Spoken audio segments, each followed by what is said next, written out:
Welcome back to FTP Speed Shop Podcast, the podcast where we talk about what you talk about in the garage because, hey, we're in the garage. I'm your host, Mike Early, and tonight with me we have Adam Pettigrew. You got it. I did it. Yes. You got it. So, how's it going? What do we got in the garage, I guess? What did you bring here? You brought this... I brought crusty junk with me. That's what I'm into, man. It looks really good with the Twin Snail Mail here. Yeah. It's a collab for sure. This is an old project. It's a mail truck from the 60s. My dad and I have been working on since I was 13, probably. Yeah. So this is like a 15-year project at least, I would say. What the hell is it? It's a 66 Rand Mailster, Rand Fiberglass Corporation out of Minnesota. There was a few companies that were commissioned by the post office in the 60s to build them. Okay. So like Cushman, Otis, West Coaster, and Rand. And this was actually one of the smaller companies doing it. And actually, I thought it was a Cushman. To be honest with you. No, it's not a Cushman. Yeah, and we get that a lot. Actually, that's pretty regular. People come up all the time and they're like, "Oh, an old Cushman." You're like, "Well, no," but kind of, but not really. Yeah, I mean that's the idea, but it's not Cushman powered. There's no Cushman parts on it. It's like identical to what the West Coasters are, except a different company put them together. So the post office like had a whole pile of parts, and they were like, "Make this into a truck." Why the hell did the post office have parts? That's what they did. They must have got some sort of a deal. contract they bought or something. The cheapest everything they could. Here's a bunch of shitty engines we got on wholesale. Yeah. Can you guys make this work? Yeah. So it's got like a Kaiser trans and rear end. It's got a Onan generator motor in it. That's so weird. It is. It's really weird. It's kind of like a golf car. You lift up the seat and the engine's underneath. It doesn't go much faster than a golf cart. 40 is sketchy. And if you can do 40, with the way the timing is right now, 30 is pretty much it on a flat surface. If you crank it up a little bit, you do 45, but it's not fun. I flipped a 3-wheeled golf cart once. How did it go? It hurt my elbow really bad. I was going in reverse and I went to whip it and it just flipped over and I just fell. This is actually the second machine we have put together. We've got 4 or 5 of these. So where do you find them? You don't. Well, you don't find parts, and if you need parts, you have to buy a whole vehicle. That's the only way. So that's why we own 5. Every time you see one come up, they're usually $200, $300, $500 maybe is the most you'd pay for one. Really? Oh, that's not too bad. Some people pay pretty good money for them, and they're kind of crazy. I'm gonna be honest, because they're huge piles of crap, but they're really cool. So like I said, this is the second one. The day I got married, my dad showed up to my wedding in his tux or whatever, and not 10 minutes before I walked on the stage to do it, he started showing me pictures, and it was of the 3-wheeler, totally the whole front corner crushed. The whole side scraped to hell. That was the one. That was your original project. The first one. Yeah. And like I'm literally walking up to the stage, and he was like, "Here, check this out. I wrecked the 3-wheeler yesterday." And I was like, "Wow, that's you couldn't have waited for 35 minutes. Any other time would have been great. You could have called me yesterday. Yeah. And now I got to worry about this and getting married. Come on, man. This is the second one. It's pretty much identical. How did the first one get wrecked? Or what happened to the first one? So somebody pulled out in front of him. We actually had good brakes on it. He locked the brakes up, and it got sideways and flopped. Oh. Yeah. So you said your elbow hurt. He actually was dragging elbow in the shit. street. Yeah. Well, where do you go? You know, I mean, you can't get away from it. You're along for the ride. Yeah, absolutely. So we got to rebuilding pretty much immediately. We took the whole running gear out of the other one because we knew it was all working. This one we had just bought not 3 or 4 months before it got wrecked. So we had 2 other machines, but they weren't as nice. This one actually is less rusty than the first one. The body wasn't as good, but we straightened it out a little bit. So you said rusty. So the floor and the frame rails. Okay, that's all. That's it. That's all metal. Everything else is glass. Yeah. Okay. Yeah. Yeah. So the floor. I was surprised that it was glass when I was poking around it. Most people are. Yeah. Yeah, because you wouldn't think. There's a lot of complex curves and stuff up there, so it makes sense that it'd be glass. But yeah. So yeah, we got to straighten it out. We're probably on our 4th engine, 2nd, 3rd trans, 2nd rear end. I think. I mean, It's tough to remember. Is it just the stuff's old and wears out, or Pretty much. you're hopping it up Yeah. and it? No, we had one engine rebuilt and it ran pretty good for a long time, but they are perpetual leakers. You just cannot seal them up. So like you can't do wiring on this thing without getting grease up to your elbow. I'm not even joking. Like I lifted up the hood earlier, and I you're was like, like, "Oh, there's oil all over the carb." Yeah, It looks a little fuely. And it's like, oh no, it's just oil. It's just oil. It's just, Yeah, don't worry just about coming that. out of that push rod that we don't use anymore. But the Yeah. gasket's $80, and It's fine. it'll be all right. Yeah. Just top it off. Yeah. So and that's where the first motor went. Is somebody forgot to put oil on it, and and the second Was that one, when you say somebody? it was my dad. Oh, I wasn't okay. going to call him out. All right. I didn't know if maybe it was you. No. Because sometimes I'll do it. Yeah, somebody forgot to do that. I don't know who that Who would have was been. that? No, I do that too, but no, it's the old man. So When they're perpetual leakers, you got to stay on top. you of got to checking stay on it. top of it. Yeah. And that was tough because we actually paid Colin to rebuild it. Colin actually still was the own generator guy then. I think it's Cummins now. But they actually went through and rebuilt the motor. I think it was a hone and re-ring and new bearings. I don't think it was a bore over or anything. So that kind of hurt to have. And I mean, it ran for a couple years like that. But dude, when we started, the thing had 19,000 miles on it. Yeah. And now it's got like 36,000. So she's not a garage queen. My dad daily drove the thing to work for like 3 years. Your dad's like, he's a nut. Not all heroes wear capes. Yeah. Yeah. I mean, seriously. I mean, I've driven it quite a few times, but I've never just hopped in it to go to the grocery store or anything like that. Like my last day of high school, I drove to school. Hey, that's cool. Just to get it out. But like I said, this was the thing that got me into cars. This is like the whole reason. It was just sitting in my dad's backyard. He's had this longer than he's had me. So why did he have it? Just kind of like he just saw it in a field and had to have and was like, yeah. I'd like to get that. Yeah, it was just a thing that he drug home, and my mom got mad about years and years ago. That seems to be a common theme. Yeah, pretty regular. Yeah, my wife does it too. I don't know. That's weird. I don't understand. Oh, hey, weird. what is that? Oh, I get this a lot. No, I already own that. It was just in the pickup for no reason. Yeah, that looks new. Yeah, no, that looks new. Oh, will you get out of here? Quit coming in here. Haven't seen that one before, huh? Yeah. I do that with guns too. I just bring them out. She doesn't know what they look like. Oh, Yeah. So yeah, I don't know. All my hobbies tend to be the most expensive hobbies. I don't know. Guns, cars, drinking. That's all. That's what I do, man. That's my regular, So I've enjoyed it. It's fun. It's a huge pain though. A lot of the time, it's a lot of work. We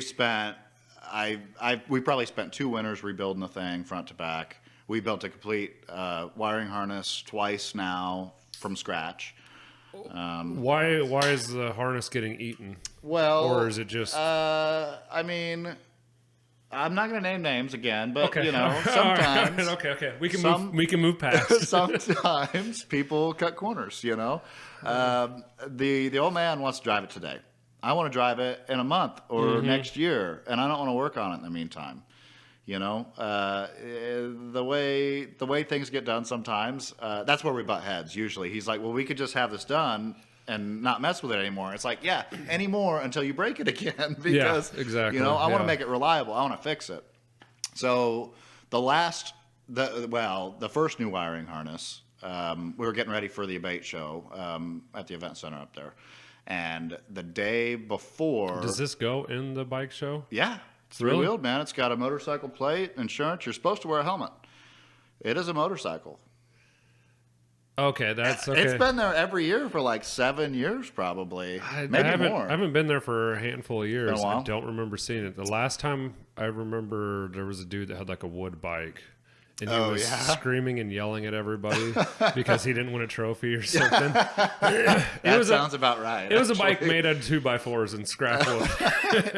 You didn't win? Yeah. That's too bad. And he was all pissed off and that he didn't get a trophy. And so I think that was the last time I went there. Surprisingly, I don't know if it's ever gone to a show and not got a trophy. You should see my dad's mantle, man. It's ridiculous. It's crazy. So that's like the craziest thing is that like, you have the guys that have the $300,000 cars that they've put, never come out, never do anything. Haul them on a trailer to the show. Mm-hmm. And they've got a lot of hardware for the car. And it's immaculate and perfect. And then you got this rolling pig pen that that's the best part, man. Yeah, when you don't have to worry about anything. You drive it to the show. You could crash it on the way to the show and then flip it back over and pull in, and then still get some hardware at the end of the show. You can. That's your dad's doing it right. It's the best thing. He's doing it right, dude. The feels you get when you're driving down the road and everybody looks or waves or smiles or laughs or whatever it is, even like, if they point and stare. What the fuck is that? Yeah. When you pull into a car show and everybody's standing by their $100,000 car and start walking towards your pile of shit that you just pulled in, it's pretty cool. No, it's pretty cool. I'm to the point in life where I'm not going to do like what I did with the Chevelle because I wasn't married.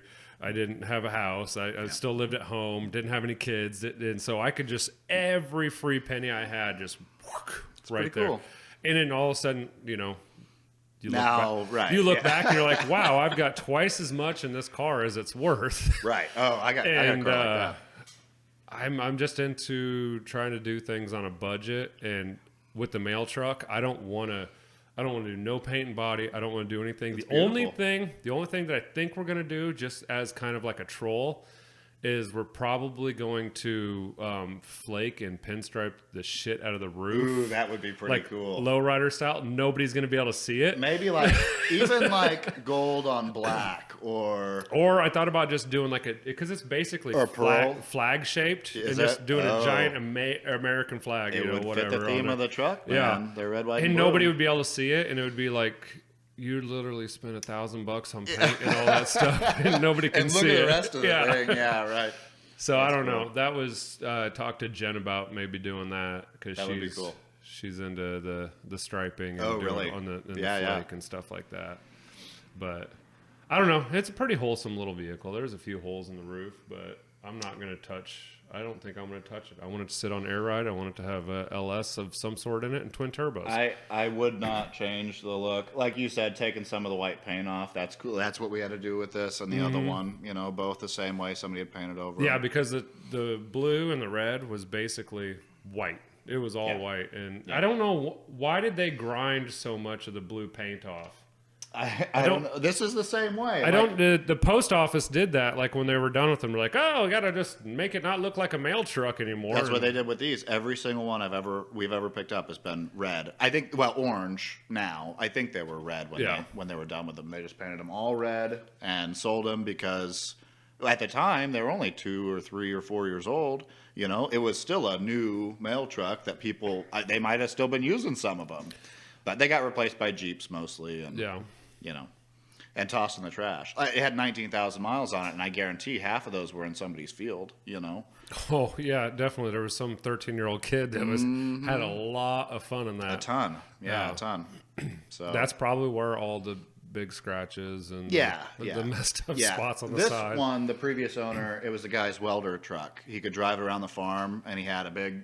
there was a big oxy tank rig in there, and there's grind marks all over where I think he was cleaning his flap disc or something on the side of it. He didn't care, So I'm pretty sure it was his welding rig, and he just drive it around the yard, and it's got the fork is pretty weird. It's actually hiked up right now. Also, do you want to throw a piece of cardboard under it? You know how I said it's a leaker? No, it's a big fun. Everything I own leaks. I just had to clean up a bunch of coolant from the Chevelle when I pushed it. It don't even have a motor in it anymore, and it's still pissing coolant. I don't know where it's coming from. But it's like Jackson's like, it's leaking coolant. And I'm like, from where? Everything's drained out of it. There's not even a motor in it. And apparently I don't know if it was a heat exchanger or whatever for the supercharger. Sure, yeah. One of the lines probably dropped and it's just dumped the rest of the shit out on the ground. So it's all right. No, it's just the best thing I found to clean up the garage floor is wax and grease remover. For cleaning up or prepping for paint. Yeah. It doesn't ruin the shitty floor paint, and it cleans it up really nice. Yeah. Huh. because I was normally a brake clean guy. Yeah. But you can't take this. You can't take that to the floor here now. Or? No, it just melts. It melts it all off. Yeah. Which this is the worst thing I ever did was paint this floor with this rust oil and stuff. I think I saw it when it was pretty fresh, and it looked really nice. It did. You know, now it looks a little rough around the edges. You know, it's better than concrete. A lot of it gets peeled up. The Chevelle's tires apparently are sticky, and really? Yeah, it'll just peel off with the tire. That's cool. Yeah, no, it's not. Well, I mean, it's a major letdown when you pull the car in and then you back out the next time, and there's like a giant strip, chunk missing out of it. It's like, oh, that sucks. Yeah. But it is what it is. So. Yeah, you'll get over it, right? At the end of the day, I still work in the garage. I was fucking plasma cutting in the floor pans out of that so I could get those big ass 20-inch tires under it. I don't know. Is that why there's holes in there? Yeah. I don't know how or where my feet and the pedals are going to go on that. So I got to figure all that stuff out. I've been just sitting in there and just like placing my feet in You're not a small guy, right? Yeah. You're going to go right under the windshield or something. Yeah, I don't want to have the pedals all the way up on the windshield. So I don't know if I'm going to move the seat back a little bit, but then there's a huge blind spot because there's no windows. It's not great. That's true, yeah. Yeah. Well, there's no good way to get a mirror on it that you can actually use in the dark especially. But, I mean, you know, you're only doing 30 max. It's not like... Unless you tune it up and juice it up. I don't know. I'm pretty sure that's how we lost another motor, though. You know? That's probably true, yeah. Yeah, they're not made to rev that much, but they're actual generator motors. Yeah, it's a Onan CCK, which is, I mean, it was a welder or generator engine. Aren't those basically just designed to run at a certain RPM, like 3,000 RPM, and just stay there all basically? Day. Yep, all day. It's crazy that it has enough torque or whatever to move it down low and work through the power band. It seems like motors that are designed just to run at 1 RPM kind of have a pretty narrow power band. Yeah, I don't know if it knows what a power band is. You know, it's not. That's probably a good point. Yeah, the power band might have been the wrong choice of words. With the way the timing is right now, you pretty much just floor it and just ease out of the clutch. You give it a couple safety taps on the gas, and then you floor it, and it goes what? And then you just give her a little. It's just a little feather. Just, little feather. Work with it, Yep. And it's still it's. I had to get after it at a stop sign over here at Cross 56. I was like, I'll probably make it, but that guy sees me. You know, we'll be fine. Let her eat. Yeah, let her eat. Yeah. She's not gonna scratch tires or anything. So yeah, even no matter how much you rev it up and dump the clutch, it's not gonna. No. That's probably how you lost the one of the rear ends. Yeah. Well. Yeah. They're keyed drums, and turned a key out of one, and we didn't want to take it apart and get the axle shaft out. It's like, we got a whole nother rear end. Let's just do that.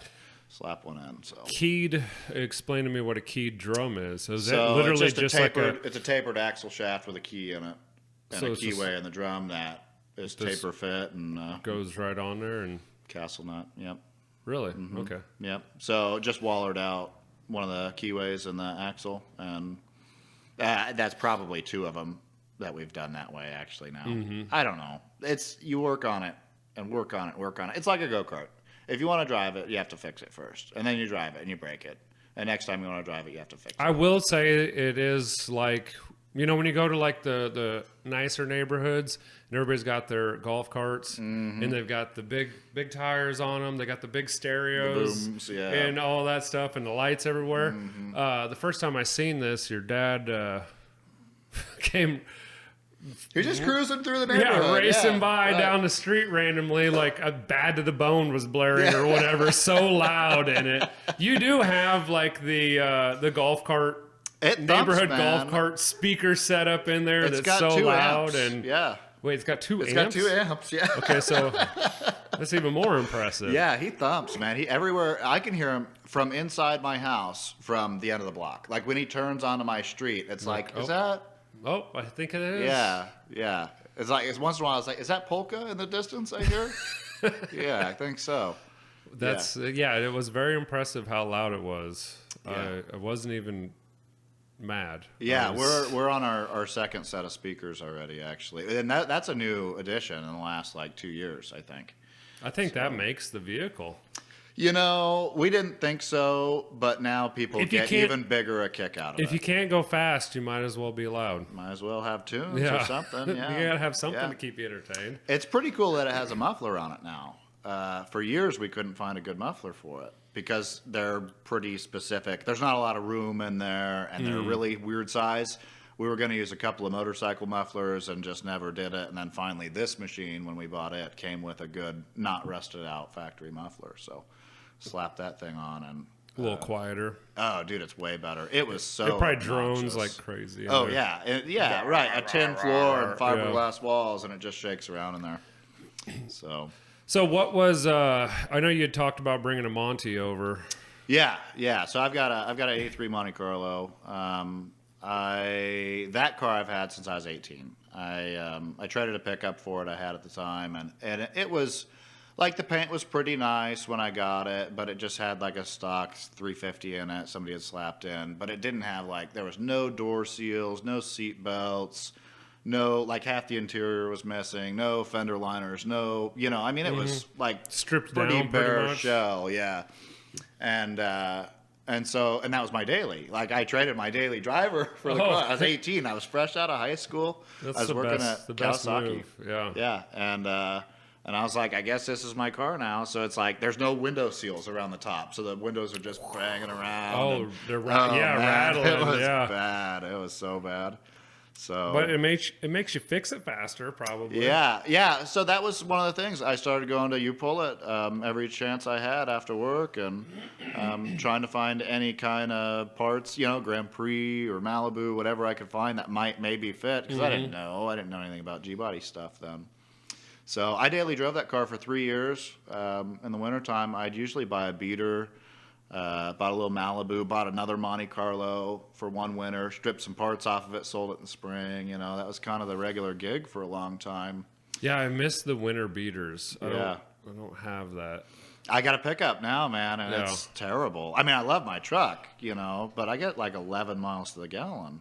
It's not great. I mean, I guess. I don't know. I'm not much better. I don't get much better. I don't know. Yeah. Dragging a trailer around in the Duramax every day, it's not a lot better. But it's not like you could drag a trailer with a Prius, I mean, you don't have much choice. Yeah, that's true. I'm just driving a pickup to work. I don't even know what mileage is anymore. I don't even check. Like, what do you get for mileage? It's like, I don't fucking know. I put gas in it when it's empty. I was so excited. Or diesel, I guess. I put knock sensors in my truck. I was like, maybe it'll get better gas mileage. It got 10. I was like, God. It got worse? Yeah. So I was like, damn it. We need a little ping. Maybe you need some ping. Yeah. It was like, it was happy with that. I don't know what it is. Maybe I drive it worse because it runs better. That's probably true. I don't know. I have a hard time not flooring anything anyway. Yeah. I'm pretty good to stuff. My wife thinks I drive like a grandma. She always gets mad when I don't pass people, or it's like we're going the same place. So your wife's probably like does she have road rage? Can get a little aggressive. Yeah. Yeah, she says that all of our kids have learned all their cuss words from me, but I beg to differ. Yeah, I've ridden in the car with her, and I've heard what she says. So I think that our children's cussing words vocabulary has come from her, not me. My wife, she has a dash cam because she's concerned about other drivers, but I'm concerned about her, So it's nice that I can know what she's got going on if I wanted to. I don't ever watch it, but if something happened, You would watch it. Oh, yeah, and she had one accident. I think it was before she got the dash cam, but she knew, she told me the story, she was like, immediately, I just started cussing the lady out, but I was still in my car and the windows were up. I was just mad. It's like, yeah, I'll bet you were. Yeah, no, I totally get that. Firecracker. Yeah, when I freaking T-boned that Camry in the Duramax, I was like, you motherfucker! Yeah. Mm-hmm. That's just what you do. Yeah. That's just what you do. Yeah, it was... Why did you do that? It's a like, you reaction. ruined my fucking afternoon. Yeah, right. I had so much planned. I was going to go to the dump, and now Doesn't happen that way. Now it's not happening. No. I have a bad habit of avoiding accidents. I mean, it's a good habit. I think that's the best habit. But at the same time, like, I really want somebody to buy my truck. You know, Yeah, like, just take true. it out. Take it out. I'm ready for something different. Well, or you could do what we do and just it gets totaled. Right. And then you just get a big ass check, and then you just fix it, and then you just keep driving. And then keep it, forever. right. Yeah. We've done that with the Suburban, my wife's Suburban, in my truck now. Yeah. So my truck's got 294,000 on it now. What's the truck? It's a 05 2500 HT gasser. Oh, okay. So 6.0 4L80, 300,000 miles. It's overdue. And it treats me good. It's got air conditioning, cruise control. Mm-hmm. Everything works. You know, there's nothing wrong with it. 4-wheel drive works great.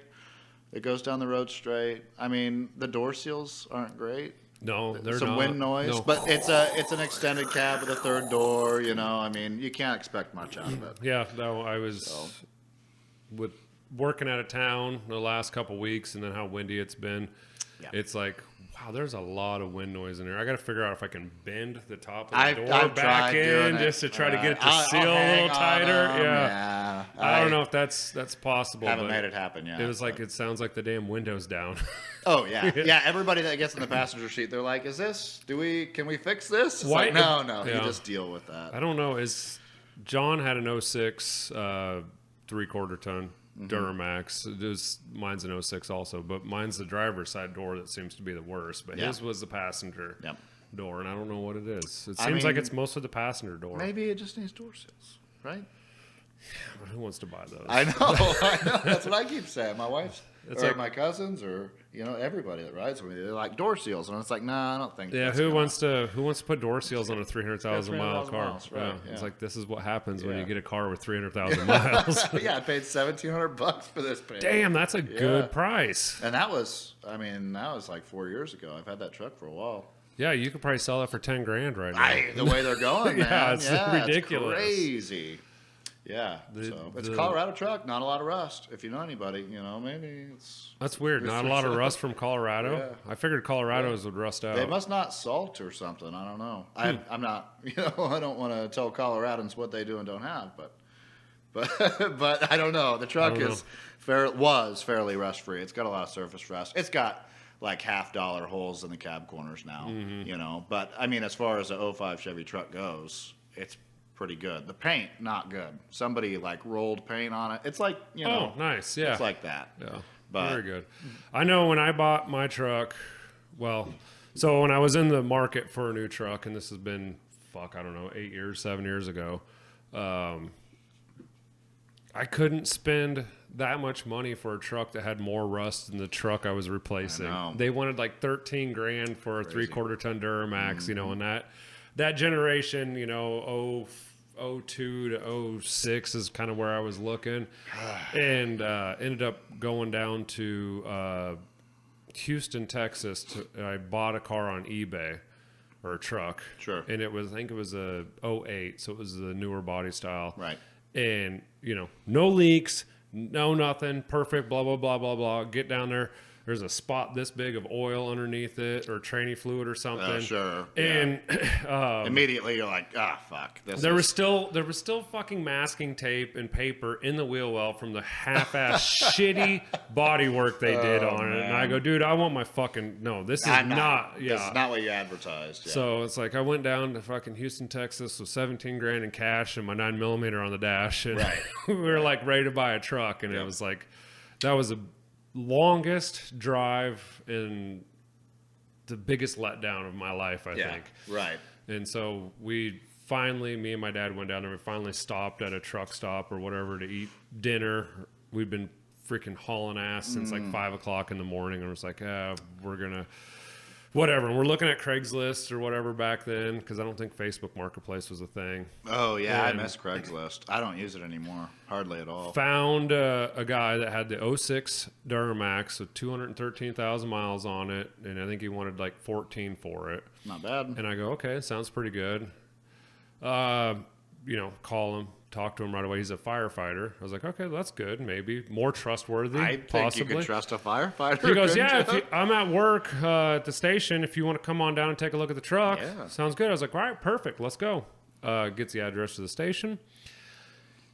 It is the ghetto of Houston. Oh. Like, when I say ghetto, I mean two white guys in a minivan don't belong there. It's not your place, huh? Not our place That's at weird. all. Yeah, and I got 17 grand in cash on the dash. Right. Yeah, right. And so it's starting to get dark as we're going down there, and we look it over or whatever. And by the time we leave, we're like, "Hey, where's a good place to stay? We need to look at it in the morning or whatever." And he's like, he kind of pauses and he's like, We're like, "What the hell are you doing?" He's like, I'm thinking of a place that I'd feel comfortable with my family staying at. Oh. And I was like, damn, we are not in a good neighborhood. Ouch, yeah. He's like, you're going to have to drive about 45 minutes. Oh, wow. Yeah, we had to go back to the airport, That's basically, crazy. to get... That's the only place Yeah, that my he's family is allowed to stay. Yeah, he goes, yeah. And so we were leaving there. It was completely pitch black. We were getting catcalled, hooty hood, hollering at, pulling up to a stoplight. I was like, I don't feel safe here. Yep. And, yeah. I've been in that same place, but in Chicago. Mm-hmm.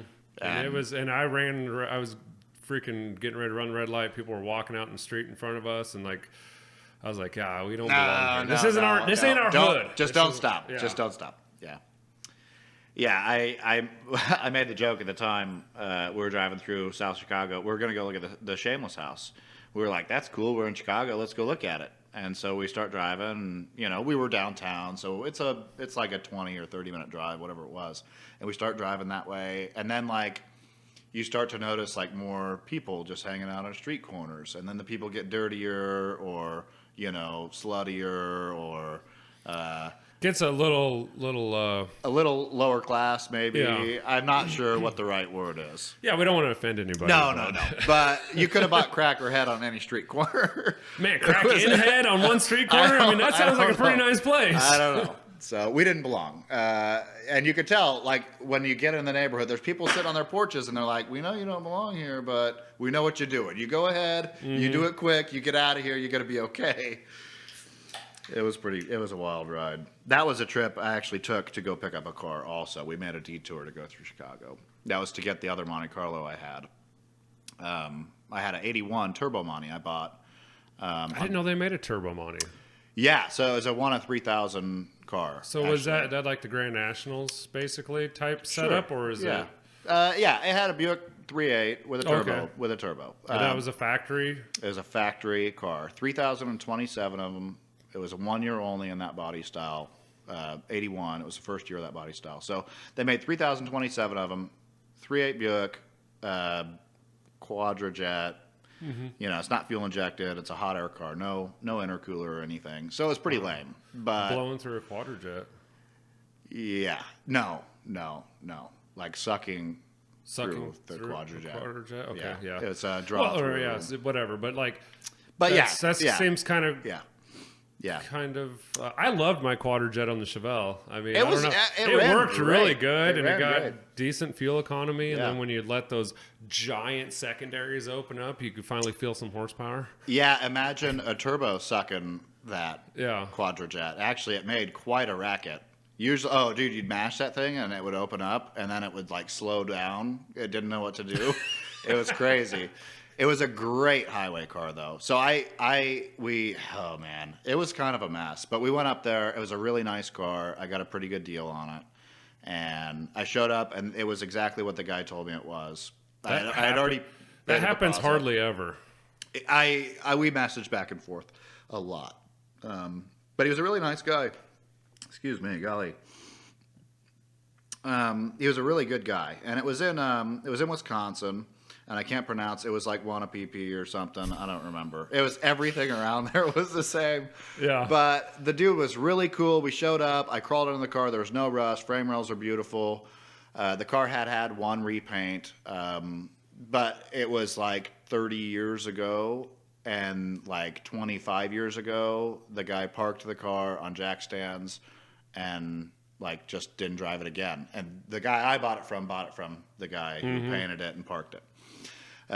The thing I didn't know when I got there, he had said, I've been driving it 30 miles to work back and forth. The car's running great. Haven't had any problems with it. When I got there, I found out it had the same tires on it that didn't even have a DOT date code. Yeah. Because they were from probably the 70s. Well, Or the 80s, I mean, yeah. it was it was probably part. It was bad. It was pretty bad. It was like, and I was like, hey, I just want to, I want to make sure we can change the oil before we leave. And he was like, don't worry, I'll do that. I haven't done that yet. And I was like, this car's been sitting 20 years and you've been driving at 30 miles to work. You haven't changed the oil. That's kind of weird. So pretty much he when I get there, he says, I put fuel in it and a battery and I drove it. And that was all I did. And I was like, wow. I mean, he cleaned it up and stuff, but I was like, wow. That's impressive. I don't know. Does oil really go bad? I don't know. It was kind of concerning at that point when I'm getting ready to drive this car 8 hours home. Oh, that was the problem. You're not jumping on putting on a trailer. No, I'm jumping on the interstate. Yeah. Yeah. So okay. So yeah. Now the tires. Yeah, I was pretty concerned. So. Yeah, but they don't make tires like they used to. And you're right. The flat spots rolled out after like 30 miles. I'm serious. I'm not even joking. Spots it was really bad. It was pretty sketch. We were doing like 50 for the first couple hours. Yeah, dude. Yeah. And then finally, actually, it came out of it, and the car was comfortable, cushy. It's a great highway car. I loved it. I drove it like twice a year, so I sold it just recently. I bought that car 4 or 5 years ago. And I just sold it this summer, I think. This spring, maybe. Whatever. Yeah. Whatever. Like 6 months ago. Yeah, sure. Something like that. Yeah. But I needed the garage space. I've got similar area to what you've got on this side, maybe just a touch bigger than over here. Yeah. So it's 2 wide, 1.5 deep. Okay. And I had a car on one side, 6 or 8 motorcycles on the other side, and then my worktop and my toolbox, and I couldn't hardly walk through there anymore.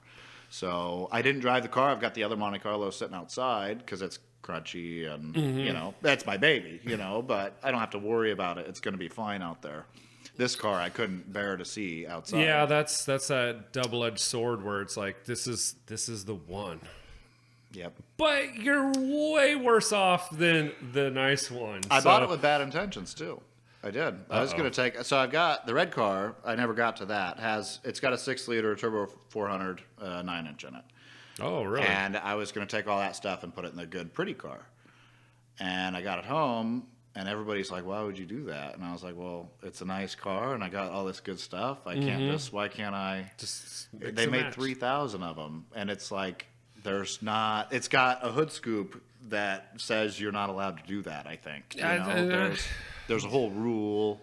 Yeah, so I grew up as like somewhat of a purist of a father as when it comes to cars, and it's like numbers matching. It's got to be numbers matching. I mean, it's got to be, if you're gonna do that, we'll save that so you can put it back on. I'm like, we're talking about it's a 69 freaking Malibu. It's not a super sport. I mean, it was a 350 car, right? But it's like I think I still have the original radiator.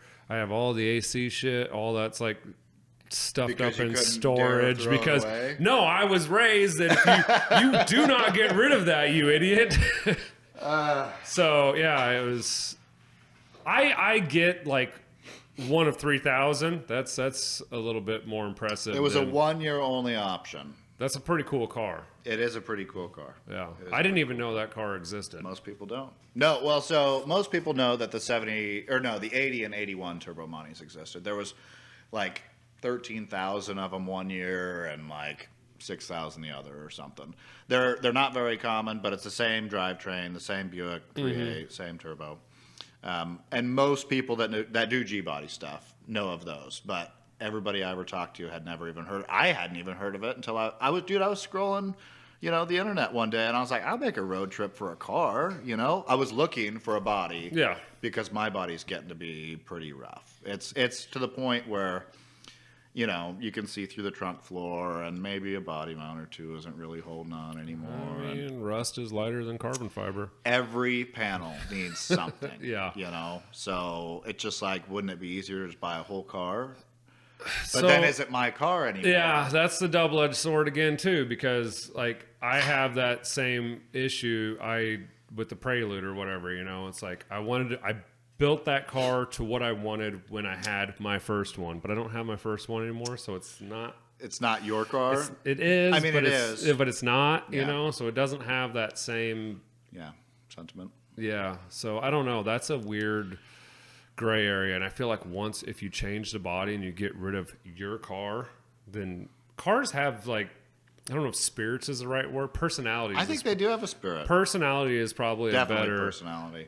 So like, you know, you get like, oh shit, this one's a fiery redhead over here, you know, and then this is a bubbly blonde, and then you know, I don't know why I compare them to women, but all my cars are girls. My car, the Monte Carlo, I call her Donna, and she's a fiery redhead. There you go. I named them all after. The blue. I call them the red car and the blue car because one's red, one's blue. They're both Monte Carlos. I couldn't say let's go for a ride in the Monte. It used to be the Monte. But now when you have two of them, you can't do the red Monte. The blue Monte. You gotta have a name for both of them. Yeah, the red car. So yeah, the blue car was Kitty. But they do have personalities, I think, and they're finicky, different, you know. Yeah, you got to learn their quirks. Yeah, which definitely is really weird. Yeah. This one's got a lot of quirks. I think it's a man, actually. It's one? That bad. I don't know. Yeah. Maybe never decided on that. Maybe he's confused. Or she. I think Dad calls her Betty, though. So just an older woman. Oh. Is that offensive? Maybe she's probably going through menopause, gets a little cranky. About that age, I think. Yeah. I think you're right. Yep. So she's gonna get better. She's gonna come through it and be better on the end of things. Yeah. But again, you know, I don't think, like you were saying with yours, I don't think we dare paint it. You know, it's just the character. I don't know. I don't think you can. I wouldn't. Yeah, I wouldn't. Well, and the thing is, if you did, would people know it's old? No, I don't. If it was all straight and pretty and cleaned up, this could be a brand new, whatever it is, you know? I don't know. Well, the new mail trucks are going to look about like that anyway. Well, they got the weird cab over thing. Don't the new mail trucks, electric ones, look like they've got like a giant schnoz nose of a front end. Yeah, I think you have one now. Like this is a short little stubby. I thought they had like the big point that came down. Something like that. I don't know. They look. Well, yeah. I mean, even that's got so that's a gas heater on the front. The nose on that thing. There's a gas torpedo heater in there. What? Yeah. That's how it got the heat. In that box. Yeah, right there. There's a gas torpedo in there. Gasoline, just like a old Volkswagen. I've never run it. Dad said he run one once, and he was like, it was pretty cool, but I don't know. Yeah, I don't know if I want to die today. But we did put a little kerosene heater in the back of it. It's got a kerosene heater in it. It's just, you know, is that safer? It feels safer. I don't know why. I don't remember. I'm trying to think. My buddy had a 72 Land Cruiser in high school, and it had a weird heater in the back. And I think it was electric. It might not have been. Could be. But it was just like this weird thing that just sat right behind the seats, right in the middle. And it was like, what the fuck is it? Oh, that's a heater. Oh. And it was like, huh, okay. Okay. Yeah, it seems kind of fishy. Yeah. We actually bought another one of those little kerosene heaters. We were going to swap out the gas one for kerosene because it feels like that would be better. You know? I don't know. It's all flammable liquids. It doesn't really matter. Yeah, I don't know if it matters whether it's gasoline or kerosene. The kerosene fumes are safer, right? I guess maybe. Yeah, I suppose. Is propane the safest out of all of them? Probably. That'd probably be the best option. I don't know, because it seems everything in campers is all propane. That's probably the way to go. I don't know. Just get one of those giant forced air heaters in the back. He did that for a while. You know, and then you just heat it up before your cruise, you know, and it's pretty good. We kept it in my garage, and I'd take it for a cruise once in a while. The wintertime, I've got the heat on in there, so, you know, just keep it warm, close doors up, go around your little jaunt. Just don't, do anything and stop and have to open your door, and it'll be warm, right? Ish. Well, you're sitting on the motor. You know, well, that's true. Yeah, it actually generates enough heat. Once it's warm in there, it's fine. that makes actually good pretty- sense. Yeah, pretty because good. there's probably not a lot of insulation in that box. No, it's that tin you box sit with on. a piece of wood on it. Yeah. Yep. So, but in the summertime, really not good. Oh yeah. Really. That's swamp ass for sure. Yeah. It gets hot. It's great. I'm a big shitbox connoisseur, and I just like crusty garbage. I'm pretty well attached to that kind of thing. I don't know why. It's the Because I can't afford nice stuff. It's That's just probably so, the real reason. It's just so ugly that it's cool, or like it's that shouldn't do that. Shouldn't do that. So when you got your crusty Monte that's got a 6-liter and a 9-inch in it, It's pretty cool, man. that shouldn't do what it just did. Yeah. And like that's just so ugly. It's cool. Yeah. Like, and you don't see shit like that.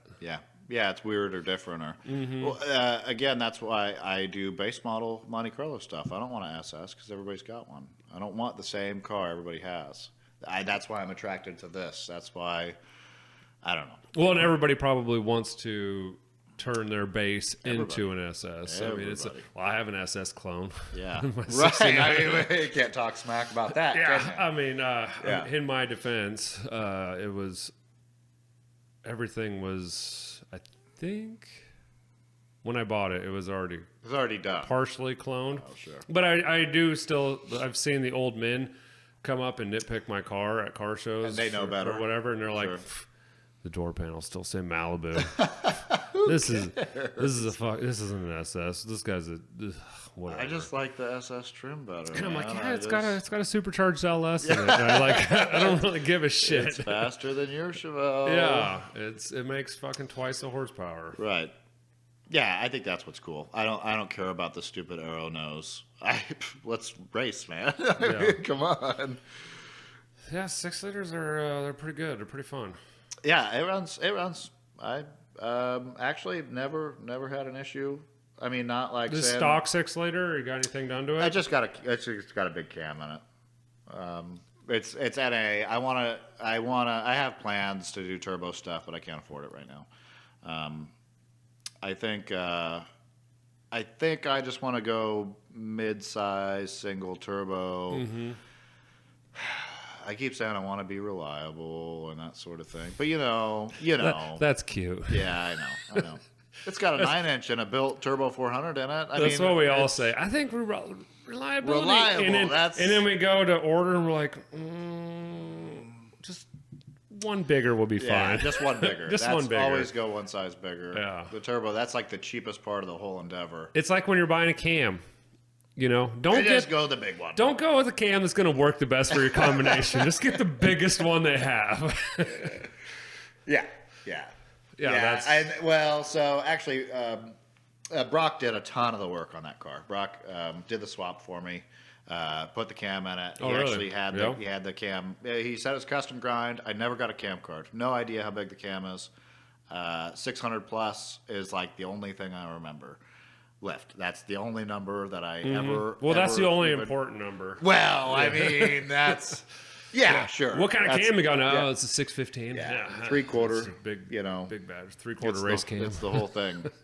No, I got the whole cam in mine. Oh, you don't have a 3/4 race cam? You got the whole cam? whole Oh, cam. Jesus. Yeah. You're asking for trouble. A lot of horsepower is there. No, it's pretty depressing actually. No, it runs pretty good. I enjoy the car. I didn't get to drive it near as much this year. I think I'm getting to be old and crotchety, and I think I'm about ready for air conditioning too. So, turbo on one side, AC compressor on the other, I think is probably the way to go. But then, and then you have thoughts. I keep thinking, man, it's all. I know, but the vintage air kit or whatever, and you're like, that used to be $500. Now with COVID, it's like almost $1,000, $800 and something. And my car's a rusty pile of shit. Yeah, it's like, why would I go and do all that? And then I was like, well, I'll go buy coilovers next. And then I was thinking, no, I don't want to do that. Coilovers that's a tough pill to swallow because it sets the car right, and it makes everything look so good. But you're like, okay, so I could get the $300 set off eBay. They're going to ride like complete garbage. I mean, I work at Speedway. Do I really want to? Oh, that's true. I might get a deal. You might have a little bit of a hookup on it. Yeah, if I was looking, I was looking, and then I was like, should I buy them? Mm-hmm. No, I don't need them. Because if I buy coilovers, then I got to go buy wheels and tires. I just put new tires on. Well, those can be burned off. Well, pretty easily, yeah. So, yeah, they could be. And I went cheap. I went really cheap. But it's got 275 60s in the back, and it's got skinny 14s in the front. And it looks like a hiked up 70s Nova, 70 Nova. Do you got air shocks in it? No. No air shocks? You got the rake, though? It's got a heavy spring and a tall tire, and the 9-inch tube is bigger than the factory 7.5-inch rear end tube. So that added a little more, and it's got little skinny tiny 14s on the front. So you're sitting right, dude. It wants to be a real muscle car. It wants to be so bad. It's not. It's an '83 Monte Carlo. I'm not lying about anything. There's no chrome on it. It's it doesn't have that look. A Monte Carlo was never a muscle car anyway. Is that debatable? It was a luxury car, right? So Monte Carlo, what, 70? 70 Monte is a good-looking, almost a Chevelle. Except the doors are 14 feet longer. And they got that, it's a harder edge on the front, and the headlights, and the grille, and everything. I think it was never meant to be. The Chevelle was like up here. The Monte Carlo was sporty, but let's be honest, none of the cars in the 70s or 60s were very sporty. Yeah. But that's the way it is. The front clip's like 45 feet long on those things. I think that's right. The doors are 14 feet long. Yeah. And then the quarter panels maybe 10. Yeah, right. Yeah, that's pretty close. Pretty close. I was talking to Josh about that, and he's like, no, the doors are the same as a Chevelle. I was like, they're not. They're way longer. And I was like, they're way longer. And he's like, nope, they're the same length. And I was like, no, those doors are freaking miles long. Did you prove it? No, I never did. I never did. We never had our cars side by side to prove it. But I'm curious. I'm pretty sure those doors are like a solid 6 you gotta or figure 10 it's the same longer. Platform. It's probably the same chassis completely. Why it would probably you make is that pretty any close. different? Yeah, I would guarantee it. Probably a lot of I bet the door panel swaps. Oh shit, we're gonna have to do I'll put some. $1 on it. We're gonna have to do some research on this. Fuck, I don't know. So when I'm editing this, I'll go through and figure that out and try to determine. Oh yeah, I probably will, because I'll listen to this. And you're gonna be like, I wonder. I was like, fuck, right. We did talk about that, and I'll have more time to do it, and then I'll go down a fucking rabbit hole for like 3 hours of just like some random internet research. 70 Monte Carlo and 70 Chevelle stuff. Is it the same? Maybe it was 70 Chevelle, but I think the 70 Chevelle door was similar length. Yeah, 70. What you 69? Mine's 69. 69. Yeah. So that's a different car. I mean, you can't. So a 70 is probably longer than your car. I feel like a 70 Chevelle is within reason. Is it? Yeah. My brother has a 72, and I think they're within reason. I don't do Chevelle stuff. Can't afford it. That's why I'm into 80s garbage. Well, okay. Well, when I bought my car, I was 17 years old, and bought my car 18? For $3,500. Ooh, that's a deal. Yeah, no, $3,500. Well, it didn't look like that when I bought it. No, but it was red black vinyl top, black interior. It was the first Chevelle I looked at that was within reason that had black interior, and I was like, that's all I care about. Yeah. That's the quintessential. Because it was cat shit green on cat shit green on cat shit green. Yeah. It was like all you get. Yeah, it was green paint, green vinyl top, green interior, and it was just cat shit. Green, man. Nowadays, some people, if that was an 80s car, triple green, people would be all about it. I don't know why. Oh, I have a complete blue interior for a Prelude. Really? Because it's rare. I'll bet somebody, just because it's rare doesn't mean it's worth more money. It's less desirable. It's ugly. Some of those Honda guys are getting pretty wild these days. No, it's not extravagant enough to be cool. It's not? Okay. It's just like it's just a weird color. Blue interior. It's just blue. Yeah, it's like, you could get it with silver cars, I think was the only option. Yeah. You could get a blue interior with a silver car. But I parted out a silver car. Right. And you can't just throw that out, right? No, and so I have all of it. And I'm like, I just don't. Be careful with that. It's rare. It doesn't mean it's worth anything, but I'm like, it's rare. Mm-hmm. It's rare. Don't mess with it. I bought a 82 Fox Capri, again with bad intentions, actually. It was a Derby car. Bought it to a Derby. Feel bad about it? No, not at all. Absolutely not. Did you have fun while you're doing it? Oh, yeah, it was great. It's still, I mean, I've had it through too, but the whole time I was turning it down, my cousin, everything I'd pull off, I was like putting in a pile. He's like, you didn't throw that in the bin, put it in the garbage. And I was like, no, this is Capri stuff. So, it was a Mercury, right? A Mercury? Mercury. Mm-hmm. I think I have some stuff laying around if you're interested in it. Probably not. It's a Derby car. I'll just give it to you. I don't want it. I don't want it. Well, that's the whole point. I kept taking like the louvers behind the windows. I was like, this is Capri specific. Yeah. I need to save this. Somebody needs this. And I made a whole pile. The gauge cluster, I was like, somebody will want that. All this stuff. Those were like 2.3 turbo cars, weren't they? This one was not, but they did make a 2.3. Yeah, they made like a RS or something. I'm not a Ford guy. I don't know. I'm not either, but we did some work for a car, and a guy never picked up the parts. Yeah, and it's 2.3 5-speed. I have a box of parts. I did. Francis Hibbler, if you're listening, you can come pick up your parts. I've been storing them since 2003.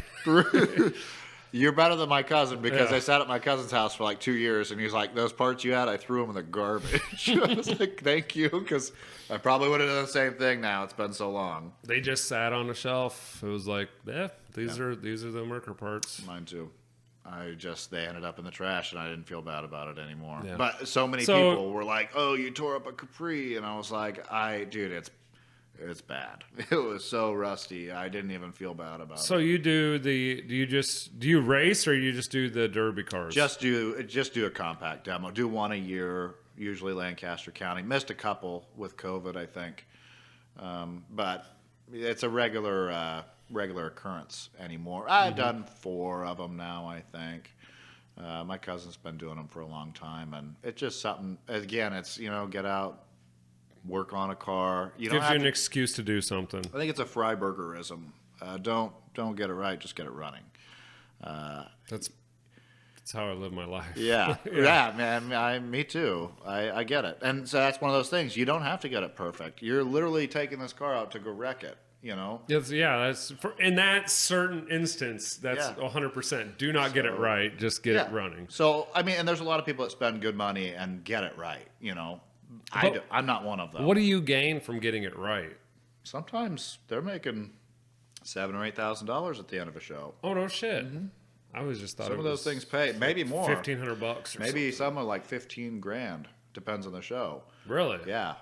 There was I'm not a big Derby guy, so somebody's going to be in the comments getting all mad at me probably. But well, fuck them. Yeah, well, fuck them. But Blizzard Bash just happened. It was probably like a $20,000 pot. It's like a big arena thing they do, and all the big Derby guys come, and Wow, I guess it makes sense that if you're getting butts in the seats, right, the pot's going to be bigger. That's going to be a big pot. So I haven't left without a check yet. I mean, and I'm racing the lowest class of huge pile of garbage, cheapest stuff, and I got like $200. My very first one. I made $20 by the time it was done. I paid like $100 for the car and like $10 for a fuel pump or something. What do you have to do for safety wise on that? Do you have to you just bust a glass out and go party? You got to like strap the doors shut. Now the rules are really intense now. You have to have like plate steel on the driver door, and you have to have a halo bar. We always had a back brace. And we always had boat tanks. They don't like boat tanks, but they'll let you run them. But you have to because they have a bladder in them. Is that the reason, or what? You have to now. I don't know. They don't. It's just there's all these rules. It's like I just want to go wreck a car, man. I'm just trying to have a good time. Yeah.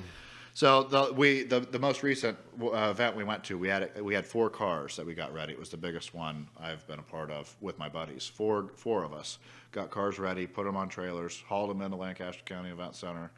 And found out that since the last time we derbied pre-COVID, the rules have changed. And it turns out not only have the rules changed and you have to have all these other things, they don't do regular compacts there now. Now they do compact modifieds, which are like full built, like got forklift tires on them and supported frame rails and like plate steel bumpers and we were like, I just welded my stock bumper on really good and it's got like I found some knobby tires that I threw on it, and we weren't ready. It was all they were. They let us run because they actually made us our own class because we showed up with 4 cars, and there was one other guy that showed up for the same thing. He did not have a built mod car. Same sort of thing. It was actually 5 cars. It was the lamest demo at Lancaster County Event Center ever. It was like a total like 18 cars showed up for the whole thing for like 5 classes. Oh, for the overall thing. It was crazy. Yeah, that's never happened before. Yeah. But yeah, well, the night before was Wahoo Derby, and so everybody went out and wrecked their stuff. Couldn't get ready for Lancaster or didn't want to. Yeah. So there was a few things against us, but that's just like that's a hobby, but I don't feel like that's like an extra hobby on top of like just doing regular car and motorcycle stuff. I think it's an extra hobby. Is it? It's once a year. So it usually takes up like every weeknight for a month. So that's basically that's your equivalent to my Gambler 500. Gambler, that would be fun. Yeah, that would be pretty cool. You should definitely do that. Like, it's fun. It's just another car I gotta buy. I mean, well, no. What you should do is get your derby car, gamble that, and then derby it. Man, that's not a bad idea, actually. Because you're not probably gonna hurt it that bad on the Gambler. I mean, and if you do, it's a derby car now anyway. Haul it home. Yeah, absolutely. Sledge it out or whatever you gotta do. I don't think you really have to sledgehammer anything. The worst thing that I've seen is suspension parts breaking. But that's because people are putting 33-inch tires where they don't belong on a Metro. Yeah, and crazy. the strut can't handle it, and it just folds. So, yeah. But the Gambler 500 is fun as fuck. That sounds like a good time. Yeah. And the place, we went out there.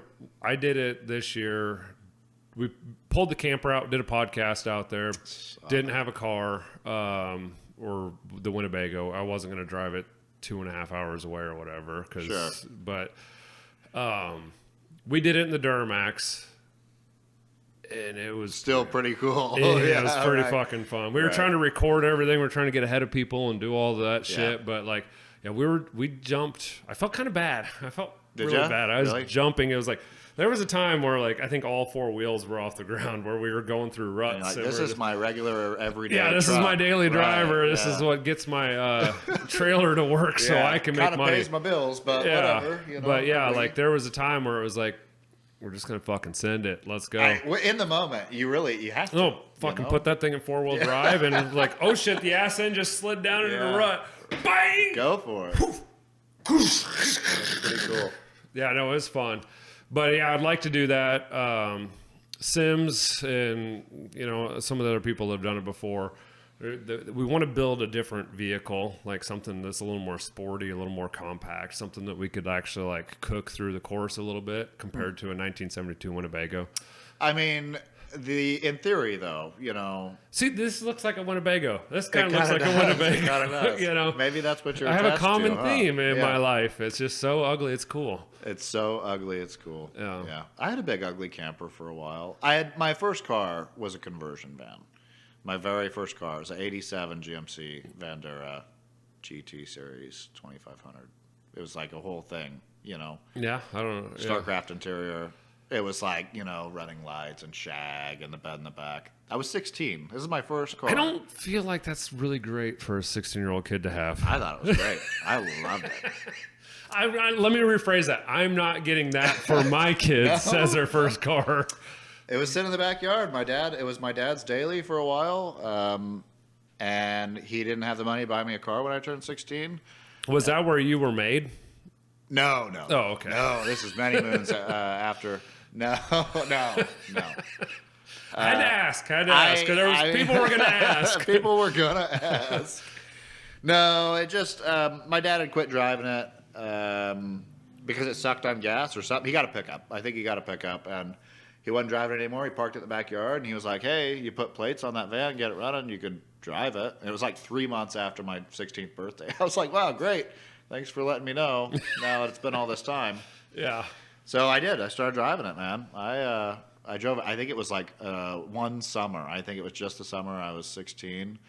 And that's how you had your first 3 kids. No. I don't have kids. I do. Well, not. I'm pretty sure I don't have any kids. Okay. I'm pretty sure. Well, if you would have said yes, then that would have been an awesome. No. No, but it was a ton of fun. And I was a bad kid. I had a bunch of friends. We'd all party in it and stuff, you know. Mm-hmm. It was a great time. That's definitely a freaking cruising. That's what you do, right? Partying wagon, for sure. Yeah. It was a ton of fun. But yeah, my wife never understood it. I still want a van, and I've been looking at them, but man, conversion vans are crazy. Fucking van life, crazy. Man. Van life, that's van right. life, yeah, that's a thing. I'm in. No, I'm full in. Like, there was a Facebook page. It was like Vans of Nebraska or Vans of Lincoln or something. Somebody made, and there was like 4 members. And I was one of them. I got in. You got it on the ground floor, proud owner. Yeah. Oh. No, I don't need it. I don't need it. I'm looking at newer pickups. I got a pickup now. I can't, to make the switch, and that's a bunch of money. I don't want to. It's crazy. It's crazy. Yeah, everything's. I think it's gonna flop. It's gonna come around. Yeah, we're due. Definitely, things are changing pretty soon, probably. But I just stick to cheap '80s motorcycles and the occasional G-body thing. I used to do a lot of flips. After when I was young and didn't have much going on, I would buy a cheap beater or a bike or whatever and make it run and go and get rid of it. Try and make some money. I did that a lot, actually. I probably owned like 50 motorcycles probably now. That's kind of crazy. Yeah, and I've been riding bikes for 10 years. So probably. When you say bikes, what kind of motorcycles are you talking about? Are we talking about like dirt bikes? Are we talking about Harleys? Talking about like Gold I've Wings owned everything or whatever? I've owned everything. Dude, I've had everything. Mostly the bikes you can buy cheap and flip. It's like a Yamahas and Kawasaki's. 80s Japanese motorcycles, generally 4-cylinder stuff. A standard, they would be called.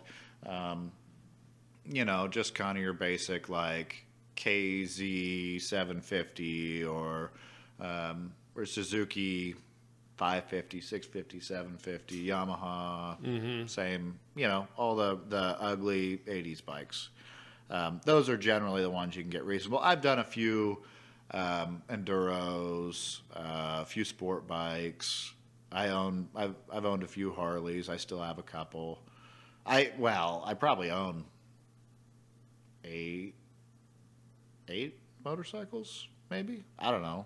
There's 6 in the garage. That's almost as many mopeds as I have. No, I don't know. I don't know how many mopeds I have. Well, a couple winters ago, I got the bug real bad, and there was a dozen in my garage, as well as a car.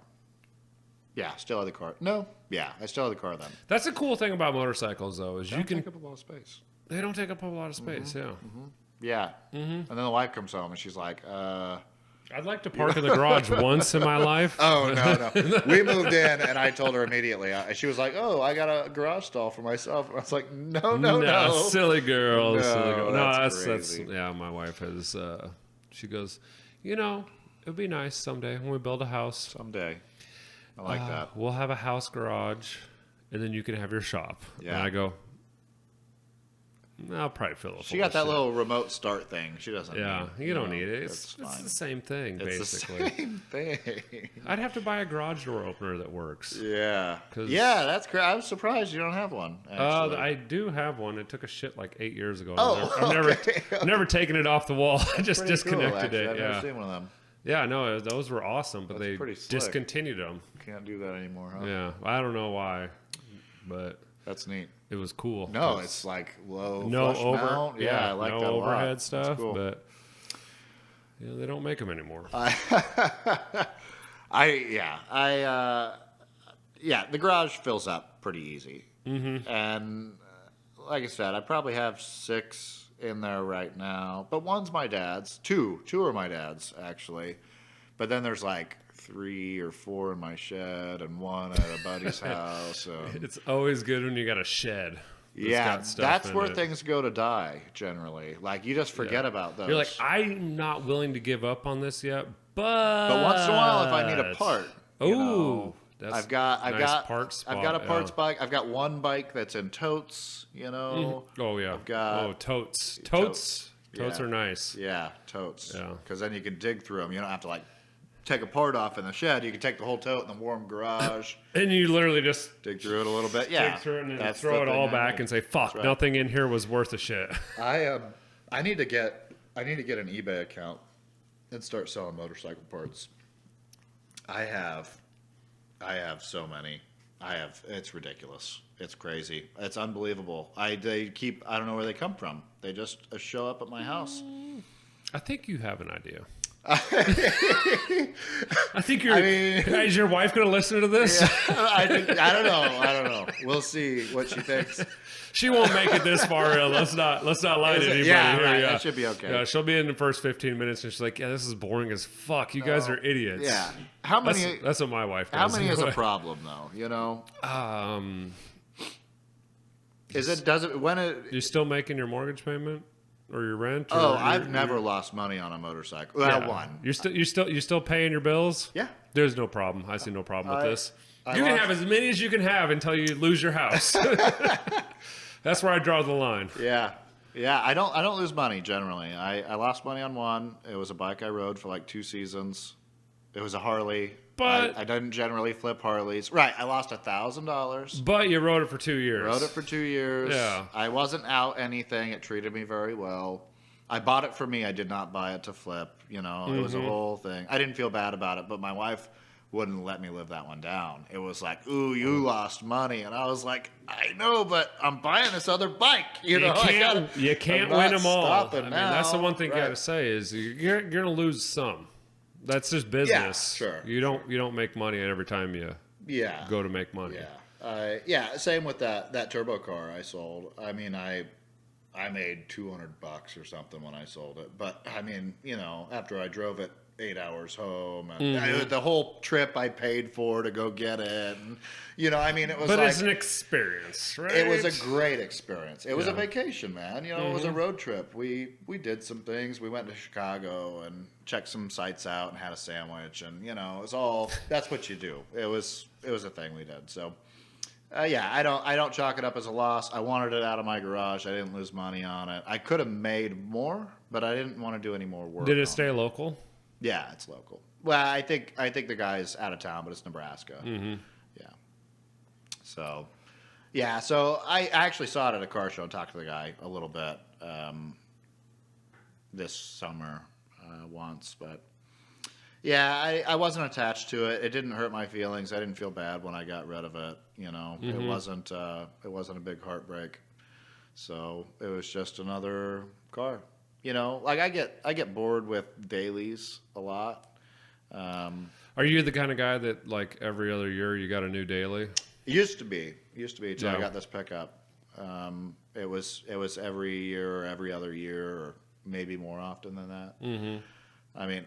I haven't owned 50 cars, but I mean dailies, at least a dozen probably, do a lot of Jeep stuff usually. You got that Jeep pickup, don't you? Yeah, a little Comanche. That's my wife's pickup. Oh, sorry. Technically. Sorry, I didn't. Her name's on the title. Don't want to step on any toes. Yeah, right. No. Yeah, that's hers. But it's a manual and she doesn't know how to drive it. So that's not true. She's not bad. She's just scared to take it out on her own. So she's driven it a little bit, but her name's on it. But I drive the hell out of it. She wanted it for her. It's a cute little pickup. It's a Jeep. She loves Jeeps. Like when I saw that thing, I was like, I'm pretty sure the little McDonald's or Burger King or whatever, like, toys that I got in the early 80s was this exact same pickup truck. Probably. I had one. I know I did. That's yeah. Cool. And That's I don't really think cool. I have it anymore. I gave it to my kids. I had 2 of them left over from when I was a kid. Really? I had like the Blazer looking one and that's awesome. I'm assuming it was a Jeep pickup truck. Comanche, Probably, yeah. Yeah, I've always wanted one forever and ever and ever, and my wife got hooked for some reason. She wanted one too, so we started looking for one. And That's a good gal. yeah, I know. I couldn't Good gal. believe it. I was like, that's crazy. And so we actually, this is like the first time we both spent money on something together, like a car, you know. I mean, we spend money together all the time, But yeah, for but on a something that car, like for is us, normally what you want to spend money on, but Right, she's like I coming know, on board that's with crazy, it. yeah. That's pretty cool. Yeah, I mean, I just lifted her Jeep and put exhaust on it, and she didn't pay for anything. But then this Jeep, she was like, I want it. I got this much money. How much can we spend? And I was like, well, let's go look. We can spend as much as it's going to take. So we ended up buying a different Jeep. We bought, a buddy moved into a property that just happened to have a Jeep Comanche sitting on it. Like, there was just a Jeep sitting out there when they bought the house, and it was a pile. It'd been sitting 20 years. Yeah. It's random, though. But it was no title, but it was cheap. I paid, I think I gave them $200 and a bottle of whiskey. That was their price. I was like, yeah. So like okay. $207. Yeah, well, it was a big bottle. Oh, you know? okay. $217. Yeah, $17. $17. So we brought that one home. I had less than $300 in it, and the plan was, if we could get a hold of a title, to fix that one up and get it going. But it was mousy, full interior for sure. It's rusty. It's rustier than this one. It needed a lot. It was everything. It was the wiring harness is shot, clutch parts, brake parts all around. Everything. So we found this other truck. It was reasonable, and it was running and driving. We looked at it and test drove it, and the guy wanted $3,500 or $4,500 for it. And we test drove it, and it's like every U-joint is wore out. It runs like crap. It has blow-by. It's got a knock. These are all bad things. The taillights were broke. The taillights are like $300 a piece for those things because they're super rare. So you mean there's not like a Asian aftermarket Altezza kit or something? No, there's not. What? Just recently, they started remaking just the covers, like the red lens. Oh, okay. So you could. The company just like months ago just started making those. So if you have the housing, you can get those. But you got to put them in the oven and bake them off. But the guy wanted $4,000 for the thing, and I was like, it needs a motor and U-joints and brakes, and that gear doesn't work that good. You're going dollar, hundreds, thousands, hundreds. Yep. So we left it, and then like a year and a half later, a buddy of mine was like, hey, I have this Jeep I don't want. I know you were looking for one for a while. Do you want to buy it? And I was like, well, yeah, send me a picture. And it was the same Jeep that my wife and I went and test drove. We drove to Seward to test drive. This guy, my buddy, traded a car for it, and he had it in town. Oh, no shit. Yeah. It's the same Jeep. Same Jeep. Wow, and small world. He wanted half the money, and he put U-joints and brakes in it. It made it run. It made it run. go. No, it didn't. It still needed a motor. But it made it drivable. Yeah, right. But he drove it. Yeah, he had been driving it and stuff, and it was half the money. And I was like, give us a couple weeks. We'll make it happen, So we did. And then we stole a bunch of parts out of the parts. Now it's a parts Jeep that was sitting in my driveway, and done a ton of work on that thing. Still needs a ton. Still a huge pile. Crusty 80s garbage, just like I like. That seems to be a common theme. Yeah, man. It's what I do. It's what I do. Hey, I don't hate it. I don't hate it at all. So, yeah, it's got a high idle problem I haven't been able to figure out. I've done I think I need to change the idle air control valve again. I had changed it once, and it seemed to work fine for a month, and then the issue came back. Mm-hmm. I think maybe I got a cheap one. Just getting carboned up? I cleaned it, and doesn't seem to make a difference. But if you cycle the key 3 or 4 times, it tends to run better. Tends to go away. It tends to idle down. Yeah. So I think it must be idle air control. I don't think that could possibly be a vacuum leak that suddenly changes when you yeah. cycle the key. It's some sort of what electronic issue. It has to be electronic. Yeah. It could be a computer issue, could be a wiring issue, could be that valve. I changed the valve, it worked for a month and then quit again. I'm assuming maybe it wiggled the wires and there's a broken wire or something. I've done a lot of wiggling. Have you done a lot of wiggling since My favorite thing to do is wiggle. You're like, this isn't working right. Let's go wiggle that. Yeah. I can. Yeah, I'm gonna buy another one and see if that fixes it. I'm pretty sure. But is that a hard part to come by? No. The drivetrain is Cherokee. pretty. Yeah. Pretty easy to get. Same old Jeep stuff everywhere, except the rear end is different. It's Comanche specific, so you can't just go pull a Cherokee rear end that has better gears in it or something. But you'd have to do the front diff too and all that shit too. But the front diff swaps Jeep to Jeep. Oh, really? The rear is different than the Cherokees. Just wider, or it's just a different mounting pad, I think. Okay. It's a wider mounting pad on one than the other, so the springs don't line up. Guys have said that you can bolt them up, but they get like really wheel hoppy and stuff. Because that's what most people are crawling with them and that sort of thing. So wheel hop is a big no-no. Yeah, I could see that when you're sitting like this, and then all of a sudden you start. That doesn't jumping. do you any good. Yeah, it just flips you over. Yeah. So that makes good sense. Yeah, guys have tried it. Not a great thing, but I put a new clutch in it when we changed the motor and stuff. It's got a new throat bearing, but then the throat bearing started going because it's an internal slave style and apparently internal slave, and they're not super reliable. They're not known for that. It's old Jeep stuff, so trans got to come back out. Fun. That's the worst thing. It's my favorite thing to do things twice. I've always said I really would like to get in there again and do the same thing I already did. Yeah, the measure once, cut twice. No shit, I think that right. that's how I usually do it, though. I'm pretty sure that's how it goes. So, I got a lot of projects. Pretty much everything I own is a project. Well, it's never nothing you own will ever be completed. Your daily shouldn't be a project, right? Should that be a project? It's not supposed to be. It's supposed to be the car you drive everywhere. Like, it should be reliable? Should it? I don't know. I don't know if that's true or not. Yeah, I don't know. That goes back to the beaters, daily driving beaters. I've always driven a beater, man. Never had a car loan. Never, ever. Yeah, I've had a couple. I've only had two, I think. Yeah. I got a loan against a motorcycle that I own because it's the most expensive vehicle I own. I got a loan against it to pay for our wedding. When my wife and I got married, we needed some money. Like a lot of it turns out. I don't know. We weren't ready for that. So yeah, no, it turns out that those are expensive. Yeah, it was quite a bit. Yeah, I hawked the Chevelle title. Did ya? To buy the Duramax. For the Duramax. Yeah, and whatever that was, 11. Yeah.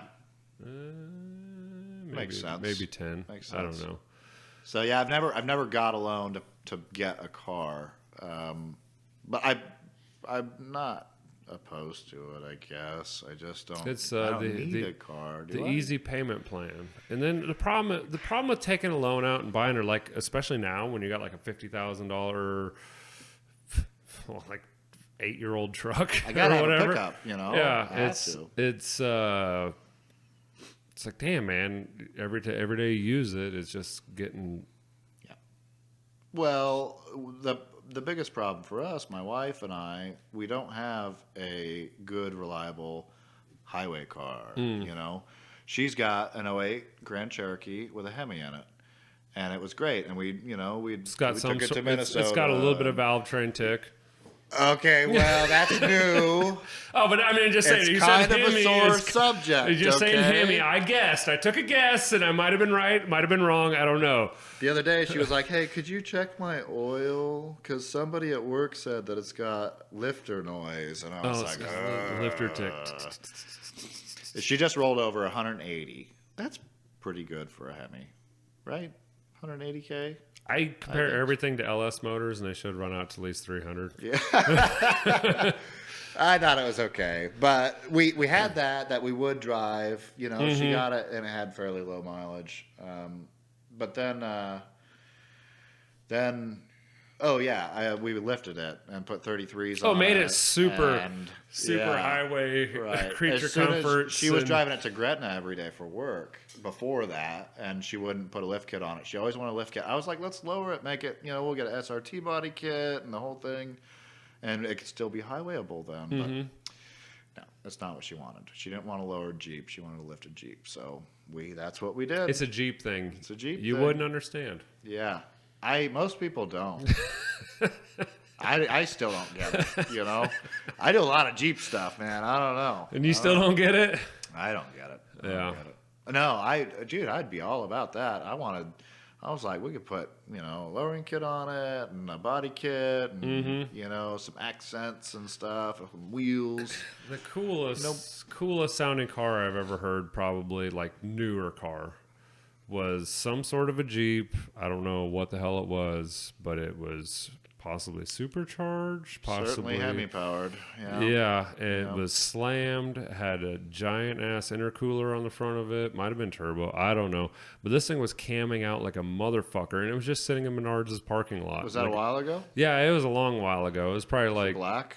Or I think silver, maybe? I think it was a darker color. I don't know if it was black or like dark blue or green or something. There used to be a local guy that had a pretty banging SRT 8. Yeah, it sounded fucking insane. It was like it was just idling and just it just like, made you feel ways it was you haven't felt. Whining and like camming all at the same time. And I was good. like, that's neat. It's a great thing. That's a cool sound. I like it. Yeah, I was like, I don't hate that. That's a Jeep thing I could understand. I could. Yeah, don't have any noises like that. Ours is just like tick, tick, tick, tick, tick. It's just that lifter tick. It's just a little lifter noise. That's all. That shit goes away once it warms up, so you're all right. Yeah. Right? No. Oh. I don't. I don't drive it. I'm not sure. It's not my Jeep. It's her Jeep. So she deals with that. It's not bad enough yet that I'm going to look at it. I checked the oil. It was clean and full. And I was like, that's too bad. I was really hoping it was like a quart low. Nope. Yeah, I remember way back in the day, I'd get a text or a call from my wife, and I was like, this weird light keeps coming on the dash. And I'm like, okay, which one's that? And it's like, oh, it looks kind of like a genie bottle. That's not great. You should probably stop. Yeah, we're going to need to go ahead and put some oil in that because it's out. Yeah. It is out.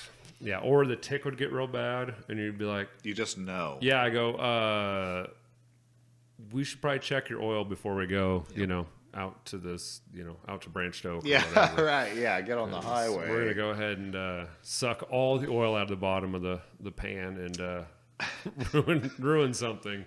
My pickup leaks, the rear main leaks, but only when the oil is due to be changed.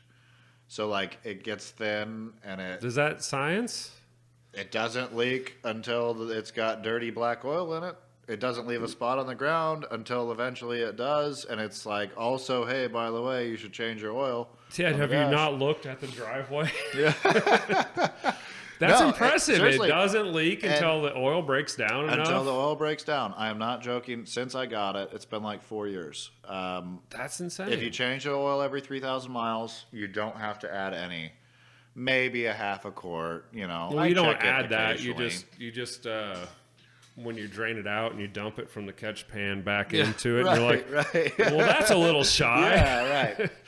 No, but if you go over the oil change limit, I mean, you got to check it. It seems to spit out of there pretty good. That's fucking crazy. Never had anything like it, but I don't know. Maybe I'm wrong. No, it couldn't be. It's on the ground. I seen it. It makes a mess on the oil pan. I don't know. I don't know why it does it. That's weird. That's super. That's nice. I guess it lets you know. It's like, well, hey, yeah, I'm ready. Yeah, I'm ready for some new fluids. It keeps me honest, and I maintain a vehicle. I don't. Do you have a spot at work? No, where it's just like a grease pit. No, I dare not park in the same place twice. Oh, there you go. Yeah. Well, the Jeep leaks. It's a Jeep, so mostly just like axle. I like how that's your your go-to. It's a Jeep. It's a Jeep thing. You wouldn't understand. That's true. I wouldn't. Right? I've never had it. Most Well, I guess I do have a Jeep. Yeah. Well, so this is my first Jeep, so I'm starting to understand. Is it a Jeep? You know, it said Jeep on the side. It probably has had Jeep running gear. It has a Dana 44. It's a Dana. Mm-hmm. With like 488 gears, I think, so it should be pretty sweet. Baby. Yeah. Keep that. Yeah. No sense in changing that thing like out. 275s. I don't know. I was talking to Brock, and he's like, I want to go to a manual in the Monte, and I have this built 400. Yeah. And I go, I don't know. Yeah, I caught that. I don't know about a trans brake. This thing's going to be like a turtle sitting on its shell. It's pretty stubby. And I don't think it's going to take a lot to bring the front end up. No, if it can hook it. I mean, if it's on the ground like that, it'll be fine, you know? In theory, I think it should be 6 inches higher running, but it should sit that low. It should sit body. It should sit down. It should sit body in the parking lot. That's cool. That's my plan anyway. We'll see. Yeah, I don't know if I would manual also. So it's been done successfully. I went with a buddy a few years ago to St. Joe to trade his Turbo 400 for a T56. Mm-hmm. That was the swap we were doing. He had a built Turbo 400.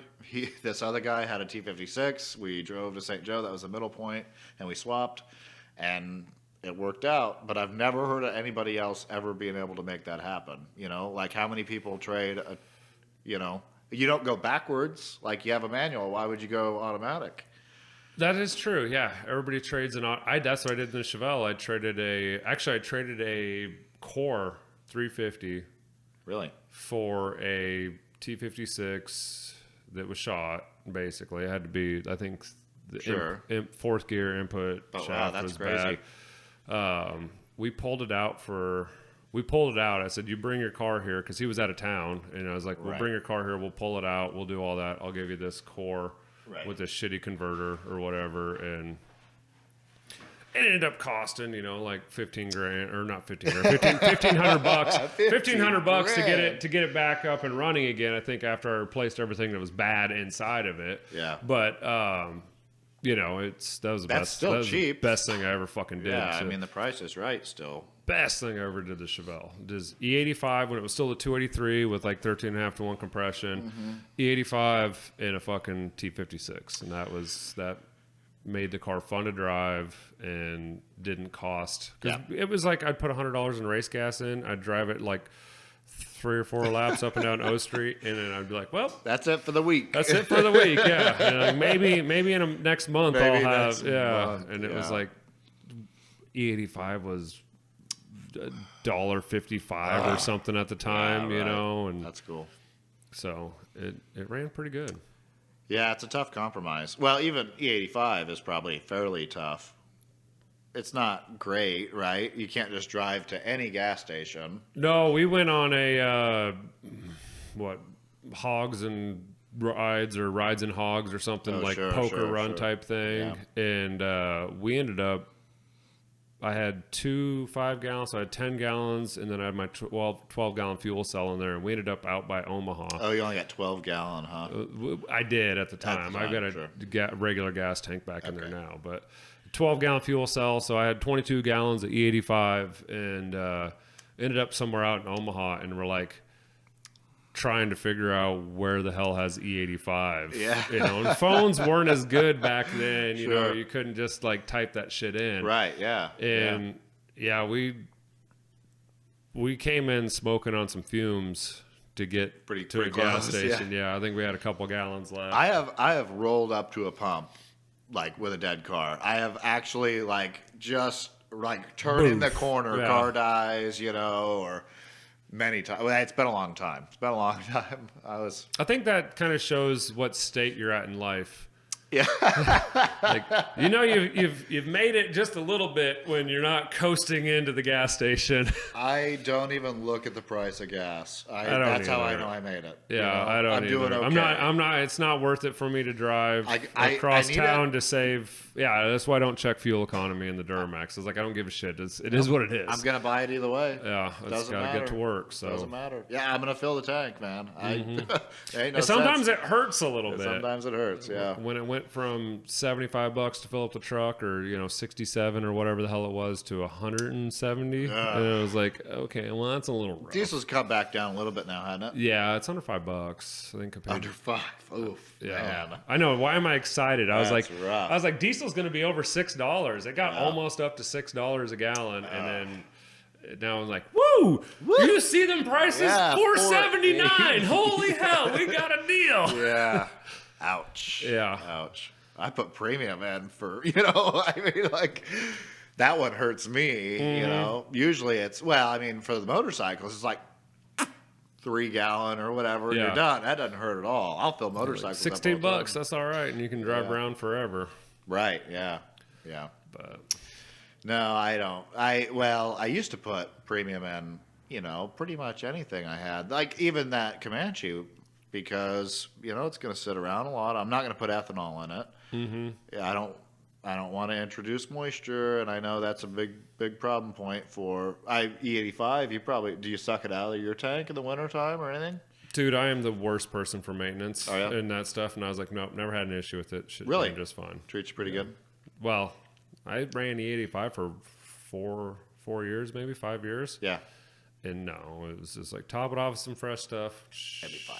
Yeah, right. It'll be all right. Never had an issue. Now, that's good. I can't say that, the fuel line, the whatever the hell it was, the Summit steel braided line I bought in the early 2000s, that stuff was harder than a fucking wedding prick when it came off the car. It was like... and like cracking and splitting and popping, and that's probably because it probably wasn't an alcohol-based or an ethanol-based line when I bought it, because that wasn't even, I don't think E85, when did that come around? Like 05, 07, 08? Right, I mean, nobody was using it yet, Yeah. probably, even then, You got to have the Teflon stuff now. I mean, that's pretty much the only thing anybody will suggest anymore. Mm-hmm. Well, everything's got ethanol in it now. I mean, you can... There's sure. one pump. No, you're right. But, you're right. Yeah, I mean, pretty much everything is. And yeah, you only get one handle, so you're going to get some. Mm-hmm. You're going to get some. But yeah, I try not to put it in stuff. I put it in my pickup because, it's the gas, the fuel. Is it a flex fuel vehicle? No. Well, it's a 05 3/4 ton Chevy truck.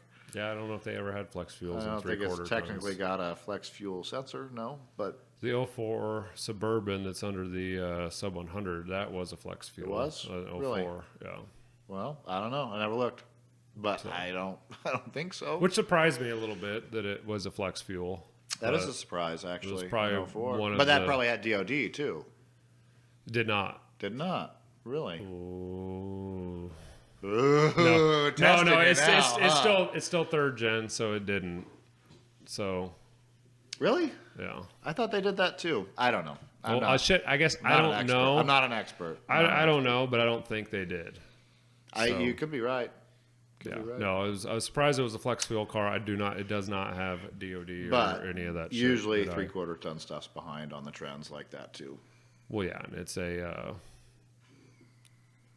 It's a work truck they classify it as, Sure. so they're able to get away from the it's over 6,000 pounds or whatever. Yeah. So they're able to get away from the EPA's bullshit rules. Right. So. Yeah, I never considered that. Yeah, that's why anything 3/4 ton or heavier is kind of definitely lagging. Like you look at the Duramaxes and the emissions and catalytic converters and the EGRs and all that shit, and it's about to be a big mess. Things are getting crazy now. I sell parts, hot rod parts specifically. Yeah, I'm super concerned about that. Like even like me just recording me doing stuff now all of a sudden has the chance to be in trouble for it. Could be. I look at some of the guys that I watch on YouTube, and granted they have shops or whatever, but they're not installing it. They're not selling. They're just selling a Hondata or something, and they're getting hit with, eBay said they're not going to sell any modifying equipment anymore. You cannot eBay's fucking Motors is done then. That's all eBay Motors is. Not anymore. That's crazy. They don't do it. But now you can get on there and buy some fancy weird computer for, I mean, there's still loopholes. So there are loopholes. But eBay has said they will not, and actually quietly, they didn't even make a big statement. I haven't heard that. No, so no. like they're not selling like nitrous kits, or they're not selling like fuel pumps, or they're not selling altering equipment specifically. I think is what. Okay, so fuel pumps, fuel pressure regulators. No, like Hondata specifically, just like you said. Okay, so just like ECU type Holley, stuff. EFI, or if you're going to buy a sniper kit, you're not going to do it on eBay. That's crazy. It is crazy. I think it's totally crazy. But with the way things are getting, they don't want to get in trouble, just like everybody else. Everybody's changing the rules right now. Oh yeah, you have to take for HP tuners. You have to take a emissions class now. I know. I heard. And I haven't taken it. I don't want to upgrade. You've got HP tuners. I have HP tuners for the Chevelle and sub 100, and that's what this will be ran on, just because I have it. Yeah. So you wanna shut a check engine light off for me? If you want to don't answer on camera. If you want to pay for a ton lock, I don't give a fuck. Fuck the EPA. You guys are a bunch of fucks. I fucking hate you guys. You're ruining the one thing I truly love in life. It's crazy, man, that they could just say. Well, and it's one person's opinion or one person's reading of the rule, and they can change it, and it's an opinion. It's not signed into law. They're not elected. They're hired, and then they can interpret the law, or they can interpret whatever they want, and they can make these rules up. It's the same thing with the ATF and all that shit. And it's like these 3-letter agencies need to go to hell. It's a big mess, and it's going to get worse. And I think people need to start realizing that maybe electric powered stuff is pretty cool. And don't be mad, because I'm not saying I think that, but I think. I think people are going to have to start going that way. I really do. Just to get out of the limelight or whatever. I don't know. I mean, I don't hate. I am not hating on electric vehicles. I think it's cool. But we can't support only that currently. It's not even fucking close. Like you could have, I think our current grid can hold 3 houses on each block, having that would max out the charging banks. That would max out the grid. It's not sustainable, or it's not feasible. I guess at this point, even producing them is crazy. Yeah, and everybody wants to feel good about it because we live in a feelings-based society right now. Where I'm not putting any carbon out of my tailpipe, but it's not. It doesn't mean it's better, but do you know how much carbon was emitted while you had that massive diesel mining truck and that scraper and the loader and all the stuff that's out there doing it, and then not to mention, where does electricity come from? Gas isn't going anywhere tomorrow. No, it's gonna be a while yet. I'm just there hasn't been anything that's been able to be as efficient as gas. Right. And I'm pretty much convinced now that it is a renewable resource. It's definitely not fossils. It's not dinosaurs. They got to put more research into soybeans and corn, probably, right? I mean, that's the answer. I think that corn is one of the worst as far as for like E85 and ethanol. Sure. I think switchgrass was the best, and this has been a long time since I've done this research or whatever. But that's not what America makes. So America makes corn. So that's where it gets subsidized from. I see. But corn's pretty low on the starch index. I see. Compared to other options. I mean, as far as fuels go, they can make alcohol out of anything, but I think they're more concerned with the environment. But ethanol burns cleaner than quote unquote fossil fuels. Fossil fuels. Which, what a word. Love that. Yeah, there's no dinosaurs in gas. It's Really? it's all algae, and It's not dinosaurs at all? No, that was all made up. Is it fossils? No, that's all made up. That's They literally word. designed that in the early 1900s or whatever. They had, because oil was, starting to come online, gas and all that stuff was coming online, but they had to make it scarce. In order to control the price and manipulate the price, because it's the second most abundant liquid on the earth. Next to water. Huh? Yeah, I'll let you guess the first one. That's crazy. Yeah, so it's not scarce at all, and but they had to make it scarce. They had to make it sound scarce, and so that's how they can control the market based off scarcity. Wow. That's really neat. I love that. It's not neat at all. No, it's interesting. It's like you see a car crash and you're like, "That's amazing." Yeah, it was terrible. Yeah, there was a rollover crash right at the corner 2 weeks ago. Oh, really? Yeah. And we're like, wow, that's amazing. Yeah. You guys okay? Yeah. How's things over there? But yeah, and if you look at every time they go back and do new drills and do new mapping and stuff, like I think America's sitting on a larger reserve than anywhere else in the world. We're covered. Yeah, so I'm not worried about that. But it always was, the Arab nations. That was where all the oil was. But turns out it's not the case, and I think there's always things that are being crushed and put under pressure in the earth is constantly churning. Everything's moving, so everything's decaying, everything's getting old. I think oil is a decay process of some sort of whether it's like a plant-based product or something that's been covered up over the years. I think it's a renewable resource. It could be. I don't think it's going anywhere. And I've said this for probably the last 5 years, that it's not finite, it's infinite. Correct. We'll see. I'm curious in my lifetime what's going to happen. Well, I think the powers that be want to push a different agenda because they want to have a little more control over people, and they want to have the power over the people. That's all it's about. It doesn't, definitely.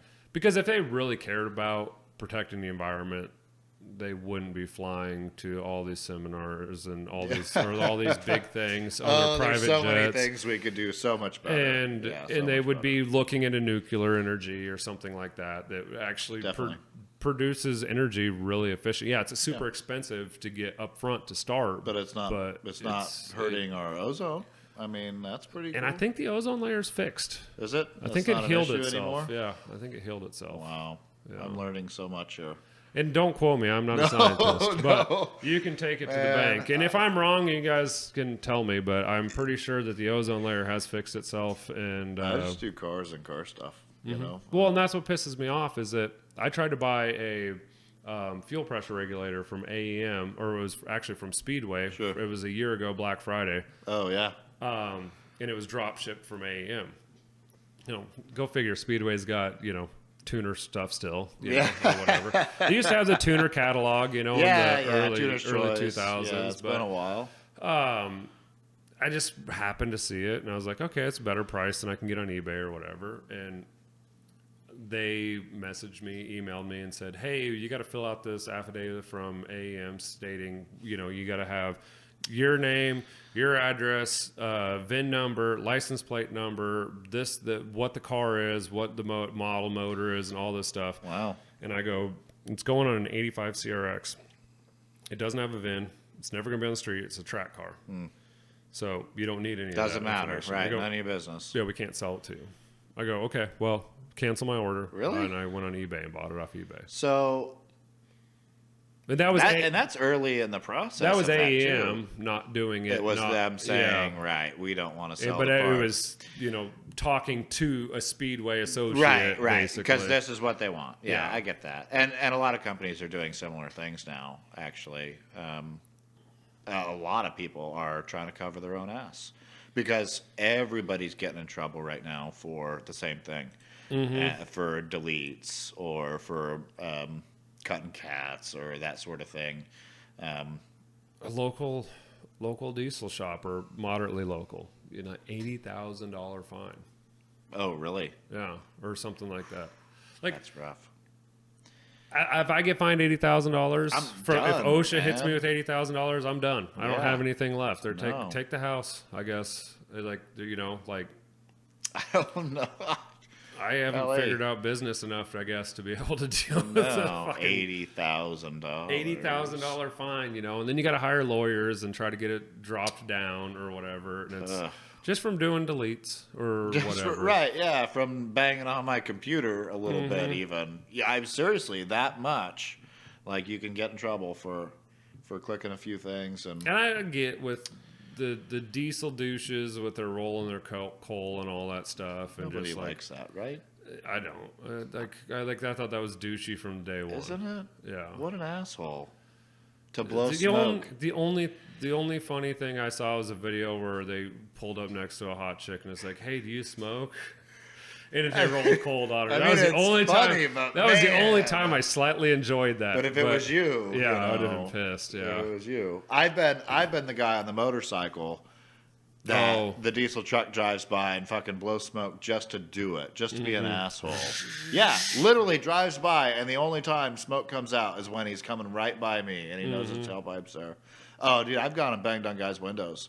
Seriously. Like, I'm sooty. Wherever I'm going now, I'm covered in black shit, and I smell like diesel. Thanks. I was on my way to work, or a wedding, or wherever the fuck. It doesn't matter. It doesn't matter. What an ass. Just people. And I mean, I'm not going to say I'm a great person or anything. No, I'm not either. I'm not either, but fuck diesel douches, I guess. I don't know. That's funny.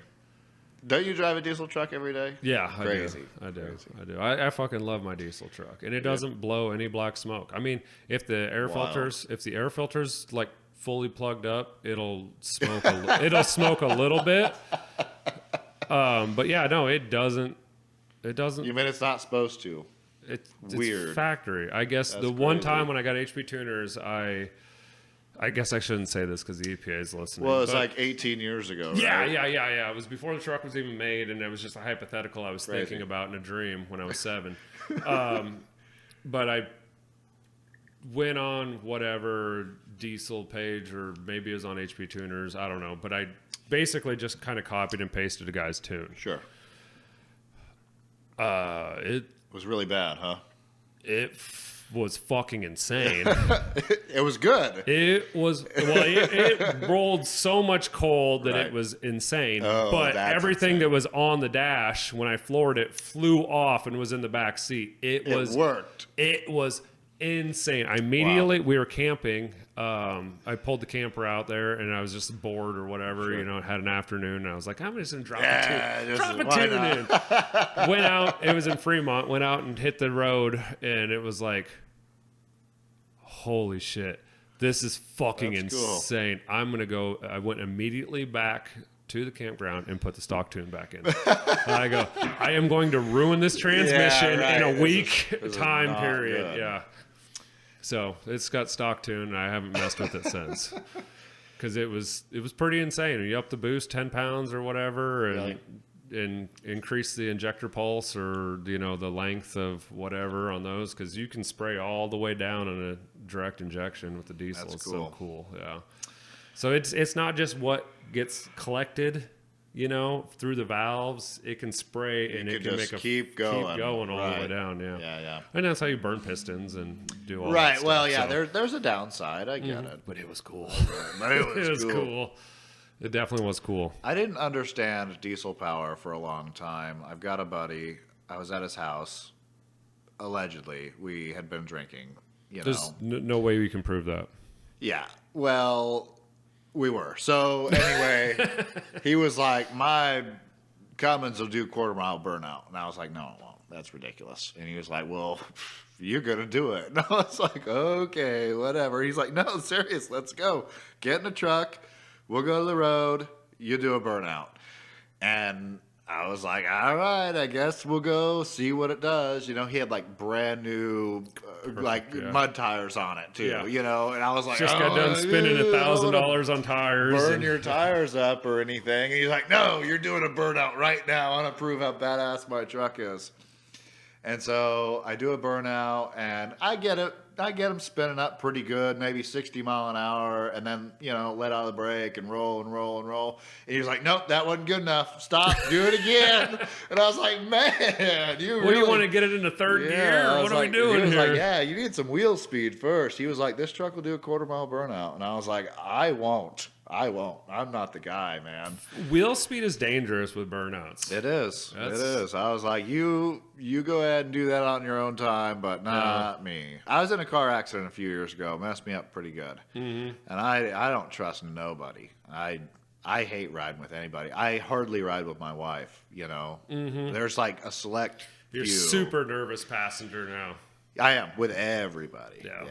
Yeah, I trust my wife pretty good. I got like 3. There's probably top 3 people that I can ride with. But your dad's not one of them. Okay.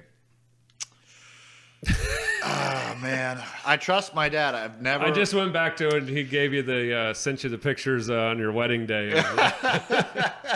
I mean... I rolled the bitch. I trust him. Yeah. I do. But, No, I'll just drive. Yeah, that's fine. I'm a nervous passenger. My wife, she gets car sickness or whatever, so she has to drive everywhere. So has to drive. I've just gotten used to that. Well, because for her, for her car specifically, she just drives her car. Like, okay. Some people were like, they're like, oh, the man's driving everywhere. And I'm like, she wants to drive. That's her car. I'm like, I'm cool with catching a ride. I don't care. Sure. So, but like my truck or whatever, I'll drive that. But I'll drive her Jeep. After the car accident, I had a busted foot and stuff. I couldn't really drive, so I rode with her a lot then, and got used to it, you know. But also, I was like super sketched out, so I was like, hey, you can't do that with me in the car. And then she changed her ways, and now I'm more comfortable too. So there's like, there's an up and down. A little give and take. But also now I don't let her drive anywhere. She Yeah. cannot drive unless I'm teaching her, and then it's probably just me in the passenger seat yelling her, you're grinding gears, you can't do that, that's reverse, don't do that, don't do that. If you can't find it, grind it. I mean, I did hear that. The reverse is hard in this, so you got to give it a little rock, Yeah, you got to find that sweet spot. Yeah, give it a rock. Well, is there anything else you want to touch base on? You got some good stories here. I'd be surprised if we covered anything. I think we did. We're at 2 hours roughly right now, so great. The longer they go, the worse it is for me to edit. No. I think I'm ready to have a beer, and I'll call my old man and make him come give you a ride. Cars. Okay. Yeah. Well, do you want to give out any socials or anything or whatever? Or you don't really care? If the people want to find me, they can look up my name. I don't have nothing to share. Okay. I don't got nothing cool. Well, sometimes I don't know. That's why I always ask. No, I don't. I've got an Instagram. Don't use it. There's one picture on there. My wife posted it. I don't know why. Yeah. I don't. The Snapchat. Nope. Got like 3 friends. I don't send them. I got like 5 people I talk to on Snapchat. Yeah. That's about it. But nope. Socials, I've been trying to get better about doing the Instagram and Facebook and stuff like that, like daily, every other one, and the YouTube, just so I can try to get. Hey, and if you're not subscribed to the channel, go ahead and subscribe. Great. I'm only like 125 away from being able to monetize. I saw you had like 900 or something. Yeah, it's like 870 something or other. So it's like, cool. I'm like, all right, I'm almost ready to monetize. I tried to subscribe, but it turns out I don't know my password for YouTube. So I'm gonna figure out the wife's YouTube, and I'm gonna. That's what we're gonna figure out here in the next hour. We're gonna get you subscribed. We're gonna figure it out. So, all right, guys, thanks for watching. I want to thank Adam for coming out, or Andrew, as I wanted to call him in the beginning. But thanks for watching. Don't forget to check out FTPSpeedShop.com. Go get yourself some merch, help support the channel, and we'll catch you on the next one. Later. I don't know what that was. I just did that. That was weird. Okay. Maybe I was giving you a cheers. Is it a... It was like a cheers, but I didn't have a beer in my hand.